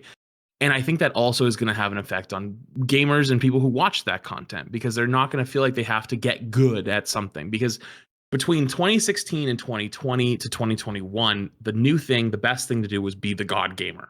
That was what was actually, even take it back to 2014, talk like PUBG Shroud, you know, you're talking like people like at the top, like your Ninja. Like Ninja was at the top. Like he was a really good entertainer and a really good player. You know, you had the arguments of like who's better, Tfue or Ninja, right? But like they were still the number one dogs in their game, right? Nobody gives a fuck about who's the best player about any game anymore. If you go look at Apex today, horrible. I know, but it doesn't matter.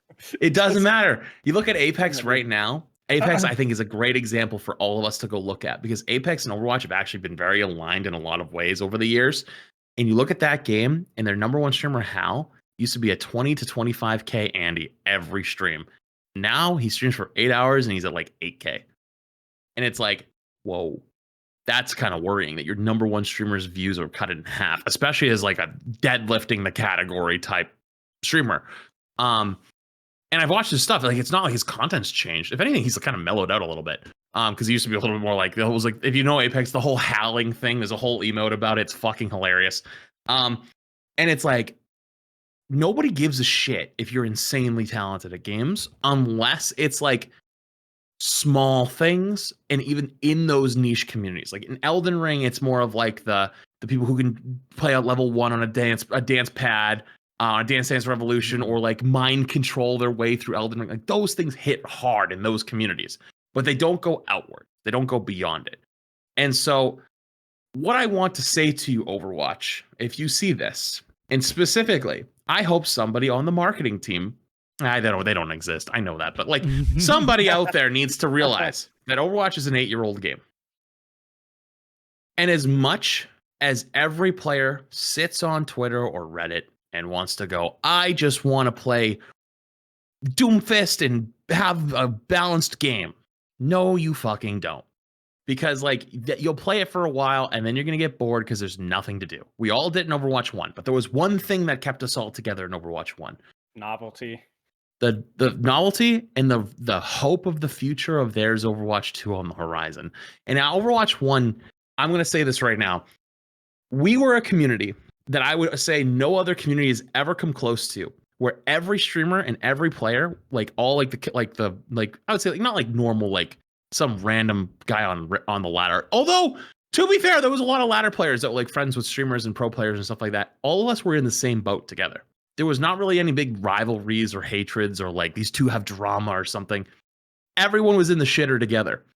And ever since Overwatch 2 launched, that's not true anymore. And there's actually so much more drama, so much more bullshit, so much more like petty nonsense. And it's only gotten worse over time.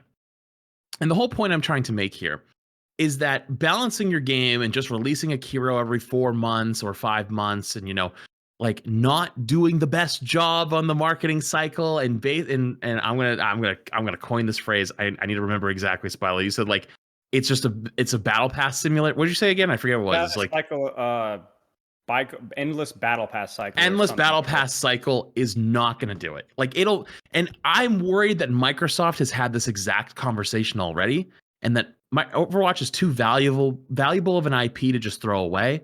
But what if the day comes where it just becomes almost maintenance mode? And I'm scared that we're getting close to an almost maintenance mode, because what we're doing is just getting a hero every 4 months and then some skins. What happens if they slow it down and you only get a hero every year or every 6 months or every 8 months, and then you just keep farming out the battle passes? That probably would take less work. You wouldn't need as many people. You can lay some people off. And that way you have a smaller team and you only have to worry about pumping out the skins, make the seasons maybe a bit longer or make them a bit shorter, put more stuff in the shop. And that point you cut down on your costs while keeping your profits as high as you can, and just bleed that thing dry until it dies. And that is probably the scariest potential outcome that could happen, because if the game's not growing, why invest? And this is in something in the investing world as well. You're not going to invest in a company that you think is on the decline. You're going to invest in a company that you think is either sustaining or growing. If Overwatch is only on the decline, Microsoft's not going to put more interest into the game. And I want to point out something at that Xbox showcase that really alarmed me. Even something like Halo, which is a historic franchise which just keeps shitting the fucking bed. They still always put that damn title on all of their end screens where it's like pick up Xbox today and it's like a bunch of games and then boom, always there's like a Halo jump scare in the back corner, right? They never get rid of it. Overwatch is the front and center game when they picked up the Activision Blizzard deal above Call of Duty. And then when they did the showcase, it's literally nowhere to be seen. Considering Overwatch has kind of had a little bit of a downturn in the last year, plus that, I'm worried. Plus, we heard about all the layoffs too with the whole the lore team and whatnot, all that around like a couple months ago. There's already been another round of layoffs. And historically, Blizzard employees are not the most paid anymore, right? Like there was that whole thought. I don't know if you guys caught that article where they took away their bonuses. Did you guys catch the article where they took away their bonuses? Yeah, they took away their bonuses because it wasn't performing up to standard.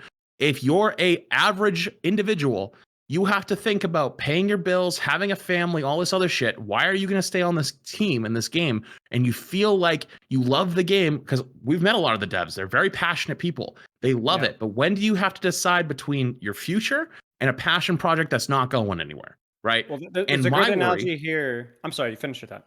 My worry is that these people who love the game currently maybe aren't getting enough help or it's not going the direction they want. You keep having turnover. You keep having new people come in. The vision keeps changing. And, you know, the worry thing is like we talked about with like the balance of tanks, like what's the vision? What if the game itself's vision is starting to struggle because of turnover? And so once that happens and the point of no return feels like it's happening, and then the investor, Microsoft in this case, doesn't want to put any more money into it, and it goes into a more maintenance mode, it will last a long time. Overwatch's IP isn't going to die. Like, even if you said tomorrow we're going into maintenance mode, you're getting one hero a year, you'll still get your battle pass, you'll still get balance updates, just not as frequently. The game would survive for at least another few more years, but it would very slowly trickle down and be a very sad state of affairs. I hope that doesn't happen. That's my worry. If you want to avoid that from happening, you need something major to shake up the game. Not gameplay loop, but something groundbreaking that the actual overall gaming community is willing to come in and try. The only thing I see at the moment is 6v6. I'm not saying that's the answer, but something as groundbreaking as that, some kind of massive change that would get people's attention, or something in the future. I'm not saying Overwatch 3, but something as drastic on that level. There has to be some sort of vision, you know. I think it starts with the leadership, right? Like there has to be some sort of an end goal, because a lot of people will point, like you said, Flats, to the current development team and the art development and all this, and like how passionate these guys are and like how talented they are. But as you said, like at some point, the analogy here is like, I've met like a lot of really, really passionate like public school teachers, right? But the school systems in America are just kind of like a joke, right? And the thing is that you could really be passionate about your job, but you literally have to hold on to your motivation to be there, because the system does not encourage you to do it, but it doesn't reward you for doing a better and better job. And I think that's kind of where we're at, not where we are at, but where we could be at with the development team, where we have these really, really talented individuals that only stick around because they really, really want to make it work. But like that eventually is gonna that's gonna be more and more and more weight in your boots. You know, eventually you're gonna drop off. So like hopefully there is some sort of, like you said, vision of where the game is going. Like what do we want out of Overwatch? What does Overwatch need? What do we want Overwatch to be the best at? Like not to be like horny with it, but like what's the slogan for the Overwatch franchise? Like what does this game want to be? Not now, not 2 years from now, but 5 years, 10 years, the best competitive cinematic hero experience on the market. You know, the best the perfect marriage of MOBA and first person shooter. What is it? You know, and it's like, it feels like some of that energy has been lost. And while the details are still hitting it there, like, again, like what's the long-term goal here? Like what is the game? Where does the game want to be? You know, and I think that like some of the marketing stuff almost feels like it's a consequence of maybe being a vacuum in that regard. Like they don't know what they're trying to promote. They don't know what the product is supposed to be. And his name is John Cena. Right. Yeah, I mean, Sam, I'll let you go first before I. No, all you, man. I mean, these guys kind of summarize it pretty well. Yeah, I mean, I don't want it to be too negative and too sad, but I have felt for a while that I just think they've accepted mediocrity. You know, like I don't think they're aiming for the top spot. I don't. It's not the developers either. You know, it's you know, because again, as you said, the people we've talked to the devs and they are super. Like I cannot even believe the passion they Yeah. have. Like whenever we've been there, I'm like, how do you guys care so much? Because I fucking don't. Like I don't. Like this game's my livelihood too, but I don't give a shit. You know, like, but they're so passionate, they care, and like I can understand because they're like working. I said to one of the developers, I was like, you know what? Actually, the making of the heroes is probably the most fun part because once you release them, everybody goes into overdrive fucking hate mode and like, this is balanced, unbalanced, blah, blah, blah. I can imagine there's a lot of passion there, but like, the higher ups have just screwed them over and over. And I'm not saying that as an excuse because, again, during this podcast, we've criticized them for plenty of decisions. But when it wasn't Bobby, there's a new set of people fucking them over now, like new set of layoffs. And like on top of that, even outside the layoffs, a lot of good people have left. We've known good developers, like really smart people who've just walked away, not fired, just walked away. They're just like, nah, I think I get a better offer somewhere else. So it's just like, You know, You got to ask why. You got to know why, right? Yeah, That's- the person who made the new push map and Esperanza was in my chat the day it came out, and I was like, "This map's awesome." And they were like, "Oh, I made this map." What? And I'm like, yeah, I was the lead designer for this map, and I also made Esperanza when I was on the team. I was like, when you were that on the mean team, you're not there, and they're not there anymore. Esperanza Two of the is best like push maps. Yeah, It I is. know. Two best push Esperanza's- maps. I love Esperanza. and I so think much. that like, I think that the vision I get, maybe I'm wrong, but the vision I get from what Microsoft have done, like I think they came in with these big, you know, billboard ideas of like, we're just gonna let Blizzard do what Blizzard do.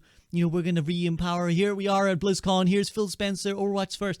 And I think they looked at like whatever they looked at, the numbers, the internal thing, and like 2 months in, they were like, fuck this shit. Damage control, just like as you said, the classic corporate way. Flats explained this well. Like, just milk it for what it's got. Like, it ain't going anywhere.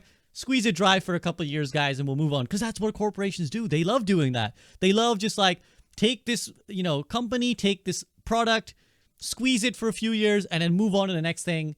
Make it another quick return, squeeze it, move on to the next thing. Because that's what they've done. They've like cut the PV. They've cut any like external content. There's no animated shorts. All we get is corporate deals. And even the corporate deals aren't that hot because like we haven't even mentioned the Transformers collab. The one complaint I have with the fucking Transformers skins, the voice lines are just fucking Ryan with a robo filter. Like, that's so boring, dude. Like, I would have loved if we actually got the voice acting from like an Optimus Prime voice actor, like anyone who's voiced Optimus Prime in like any of their animated stuff, Or right? a unique voice line, right? Are there any super unique voice lines? I don't think so. He doesn't even Autobots. say Autobots roll out. Robots. He doesn't even say that. But like, it would be so cool because like other games do this. Again, I don't want to be too Dota pilled, but in Dota, you just change a certain skin. There's like one of the most popular skins, like Kid Invoker and Kid Pudge, who's like Roadhog. They just have a kid voice actor. Like there's all the voice lines are a kid, and the character is a kid, like the model of it. So it's like it's fun because it's like it's totally different. It's like a totally different skin set. So even our corporate deals are fucking shallow. We put out a 2-minute awesome animated thing, but that's it. It's just to sell the skin. It's not even to tell a story. Yeah. It's not like they were like, you know what'd be fun? Let's tell an Overwatch story, but with like a Transformers bent. No, it's just a fucking look at Diva driving around in the fucking Porsche, guys. Buy the skin now. This is why FromSoft just takes these guys, bends them over the knee, and spanks them, because you could tell that they actually care about their product. They put so much effort and detail into it. It does what I don't know the profitability of FromSoft, but it gives me joy every time they release a DLC or new game and it does well, because like that's the difference. They actually freaking care about the product, and it results in success, And like you said, it's like they buy the product, they milk it for what it's dry, and they leave the dried husk. And like there's like an infinite number of organizations that are doing that right now. Just buy what's successful off of the indie market, and then just milk it for what it's worth off of the current fan base, alienate the fan base, and then kick the empty husk to the side of the curb and rinse and repeat. I don't know. It is exhausting. Really. And I don't know if that's where we're at with Overwatch just yet, necessarily. I mean, it feels like in part, maybe. But yeah, no, I hear you. Anyways, I don't want to be too depressing. I don't want to get too down in the doomer. Yeah.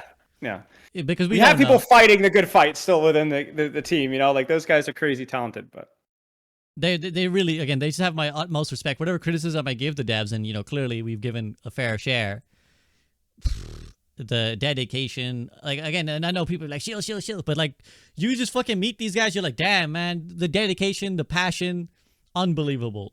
Like, just really hats off to them, my full respect. But I just feel like it's yeah, they've been screwed. So anything else on this area that you guys want to bring up? Because I think otherwise we should start trying something, the optimistic closing thoughts. I need to go to a meeting and eat, so let's run it. Yes. All right, then let's you guys know we always try to end no matter how sad, even in the doomsday years, because Flats, you kind of made me think of the dead years, when we were coming on this podcast waiting for Overwatch 2, just like a year and a half or whatever. We're just like, but Overwatch 2 will come, guys. It was just like we were in such like Good a dead times. phase. Even then, it was ironic. I mean, that's just how nostalgia works. Now we're like, those were good times, even though we hated it at the time. No, I mean like us together was Yeah, good times. that's true. That was fucking terrible. Yeah. That's true. That's true. That's true. But even back then, we would always try and end with something positive and optimistic. So that's what we will do again. What is your kind of hopes for the upcoming, whatever it is, 6 months, next season, in the near future of Overwatch? What are you hoping for that will maybe buoy us, give us that little optimism again? I think I know Sam's answer, so I'll go with Sam first. Sam, what's going to make you happy about Overwatch? Format change of some kind. Doesn't have to be 6v6 role queue. If they want to try open queue, I'm okay with that too. I just, for me personally, I mean, I think the gameplay loop is just way more one-dimensional. I think in Overwatch 1 we had chess. I had some of my favorite heroes had their identity. Like I tried to play Hanzo today. Every time I hit a headshot, I just fucking scream at my camera. It just makes me so damn mad. I'm just like, dude, like I'm just a worse hit scan. So I hope to see some of the spice come that way. And honestly, like, I appreciate Aaron taking the time to like really put his thoughts on paper. And I think that's going to go a really long way for people. I think the silence did way more damage than good. And so I'm excited to see that. I'm excited to see what they do with Juno. I really hope they keep making more characters like Juno. And I think that's probably it for me. Pretty simplistic. I mean, we kind of hit the nail on the head this show, I think, guys. So, not much more for me to add on to that. Yeah, I appreciate that. Spilo, how about you? Yeah, same thing. Juno good. Would love some clarity of vision with both the development team, the marketing team, the leadership team of exactly what they want Overwatch to be from both a gameplay standpoint and as like a culture, as a community. I think that we all have a pretty good guess about like what that ought to be, but sometimes it doesn't feel like we're on the same page. But yeah, just clarity of vision. Just clarity of vision. I would hate to see an IP like this that's actually pulled so many people into one spot in such a unique way go to waste, right? And I think that we have an active development, we have active new content, which is great. But I do feel like I would love some idea of like where we're supposed to be going, both from a balancing design standpoint, but also the game as a whole, right? I like it. Flats, how about you? There's one thing I've kind of kept in the pocket. So about a month ago, there was a tweet from Joanna, who is the new president of Blizzard. They tweeted out on the 20th June. Can't wait to meet more of our Blizzard community at Gamescom. I'll be there along some of our fantastic developers, and we're also excited to bring Warcraft, Diablo, and play Overwatch to you in person. See you guys there. That's in August. My hope is that was a little after the Xbox stuff. I have not seen a lot of this person, but when they did take over, I did take a little peek at who they follow, and I was one of them. I was like, whoa, hey, how you doing? And I saw it was a lot of creators and a lot of players and a lot of people around. And it really made me go, this person is trying to be connected. And that's rare because it might sound really simple, really stupid, but there's a lot of people out there in powerful positions who don't even want to see stuff on their timeline, which is fine. Like if you don't want to be criticized or see criticisms in your free time, I think that's absolutely your God-given right. But if you're someone like me and you're kind of all in on what you do, like with me, it's being a creator. Although don't like seeing sometimes shit on my feed that just is like, why is this there? Like, why is this just random bullshit? Like someone talking shit or going after something that they shouldn't. Like, that can be depressing, right? I would rather it be there than it not be there because at least it gives me a perspective of what's going on. My hope is that they had saw everyone's reaction because it wasn't just me. It was like community wide. There was nothing in Xbox. and they saw it and said, we should probably have something at like the next big event. And my hope is that we'll see something Overwatch related, something to look forward to then. That's what I'm holding out on. That's what kind of made me kind of temper myself a little bit after the Xbox stuff. I was like, okay, that is very interesting that this popped up about like a week later after seeing like the big Xbox reaction. My hope is that the summer's not over and there's still a couple more events that they could hit on to make some stuff happen.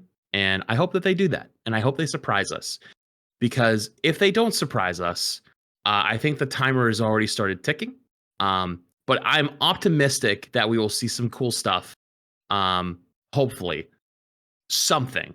And that they do give a shit and they do want to make it happen. So I hope that's my big hope, is that we're the summer's not over and there's still stuff to look to. Time's not up. Time's not up on potential bigger stuff. And if it happens, then I'll be happy. If it doesn't, I'll be sad. But at least it's not. There's still time. There's still waiting. There's still some hurry up and waiting time. Yeah, I mean, I hope that is how it goes. I hope that it is optimistic, and I hope that it is an indicator that they're trying to reach out more. I always will keep a deep skepticism of any Corpa takeover president types. They're always, you never know with them. You never know what they're actually doing behind closed doors. But we'll see. Let's hope and see. Let's see if it represents any change. I do think that BlizzCon being canceled, and to go to my concluding thoughts, I do think BlizzCon being canceled, while terrible, should mean that there is still somewhere where they announce something. Like, and if it's Gamescom is that place, then so be it. But like, it's not like they're not doing anything. They're gonna be doing something. And usually they'd have dropped in November, because I think the decision to not host BlizzCon is probably more like a admin decision, like, oh, it didn't make us enough money, and it's not going to be worth blah blah blah. I don't think it was like a, hey, Overwatch, do you have anything you want to show? Nothing? Okay, fine, we won't even make BlizzCon then, right? I think it wasn't that. So they will have some big thing. They're like, yo, we want to show you guys this. I don't know what that is, but I hope that shit is fun. I hope that whatever that is, whatever they're cooking, they're going to be cooking something. It might be small scale and we'll be a little bit underwhelmed. Or it might be like big scale and we'll be like, whoa. Or it might be like medium scale but really well done. So I hope for one of those two. And I hope that will excite us, because I think that's what we need. I think, for me personally, as a newly casual Overwatch player, I don't give a shit what they balance, bro. I don't give a shit, because the game still feels roughly the same to me. I just want something really cool and exciting. Sam, you had your hand up. I just have a hot take. My hot take is I don't think we'll ever have an in-person BlizzCon again. I think there will be a Microsoft global gaming convention that Blizzard will be a part of. Oh, and listen, I hope it ends up being like an E3, because I'm bummed I never got to go to E3 once in my life. I would love to see that happen again. Obviously, BlizzCon was really cool, but I don't. That's just a complete shot in the dark, by the way. But I've got a hunch. Maybe, because I do think that like one of the big draws of BlizzCon was the appeal of Blizzard, which is no longer quite so strong. And like, I'm glad, on Samito's note, that I'm glad I got to go to BlizzCon once. I had never been to BlizzCon except this last one. So I was like, oh, thank God I got to go once. Thank you guys, man. I still haven't gone. Well, I hope for Spilo's sake we get one more, because Spilo, keep that ring finger down, buddy. Because I wanted to go at least one time, but like being there last time, it really just felt like a glorified World of Warcraft convention. Like it truly was just World of Warcraft and That's friends. why I didn't go. A lot of World of Warcraft, not a lot of deodorant. It was cool to see it, because I was like, wow, people still get this passionate about anything. Like the World of Warcraft community was so passionate. It was really cool to see, but we'll see what happens. So, anything else you guys want to say before I let you get going? Good show today, guys. Thanks for coming on. I had fun. Appreciate it. Yeah, I appreciate you guys very much as always, and we'll what's the word I'm looking for? We'll rejoin. We'll reconvene when Aaron drops his. I'm expecting it to be a fucking absolute Or we'll pick a side. There's gonna be a breakdown that's gonna take. This might be a 2-hour vlog. We'll see. It will be a while. My spidey senses is. I think Sam's gonna be disappointed, man. I'm not expecting anything. My expectations have been on the All floor for a right, long time. all right, you all know. right, all right. But at least we'll Honestly, get glad some for clarity. communication. Yeah, yeah. I hope they Exactly. don't drop it tomorrow. That's my only Dude, hope. it probably will be, man. We'll see. Let me Well, play Rivals, dude. Leave me I alone. know. Fuck, Yeah, man. maybe that's what Aaron's planning. He's like, fuck these guys. I'm not letting them play Marvel Rivals. Like, I fuck know. you. I know. Read this I know. patch, bitch. Read this devlog. Yeah. And the worst part is I'm gonna get spammed to Kingdom Come to read it. So I know there's no getting around Of course it. you are. Yeah. You are gonna Yeah. get you. You Yeah. won't be able to sleep for a week. Good luck. Yeah, I don't sleep much anyway. We're all good. All right, boys. So I will see you guys for that one. Until then, thank you so much to Samito, Flats, and Spilo for joining me. Please show these guys some love. Thank you so much, guys, and have a great rest of your day. Peace out. See you.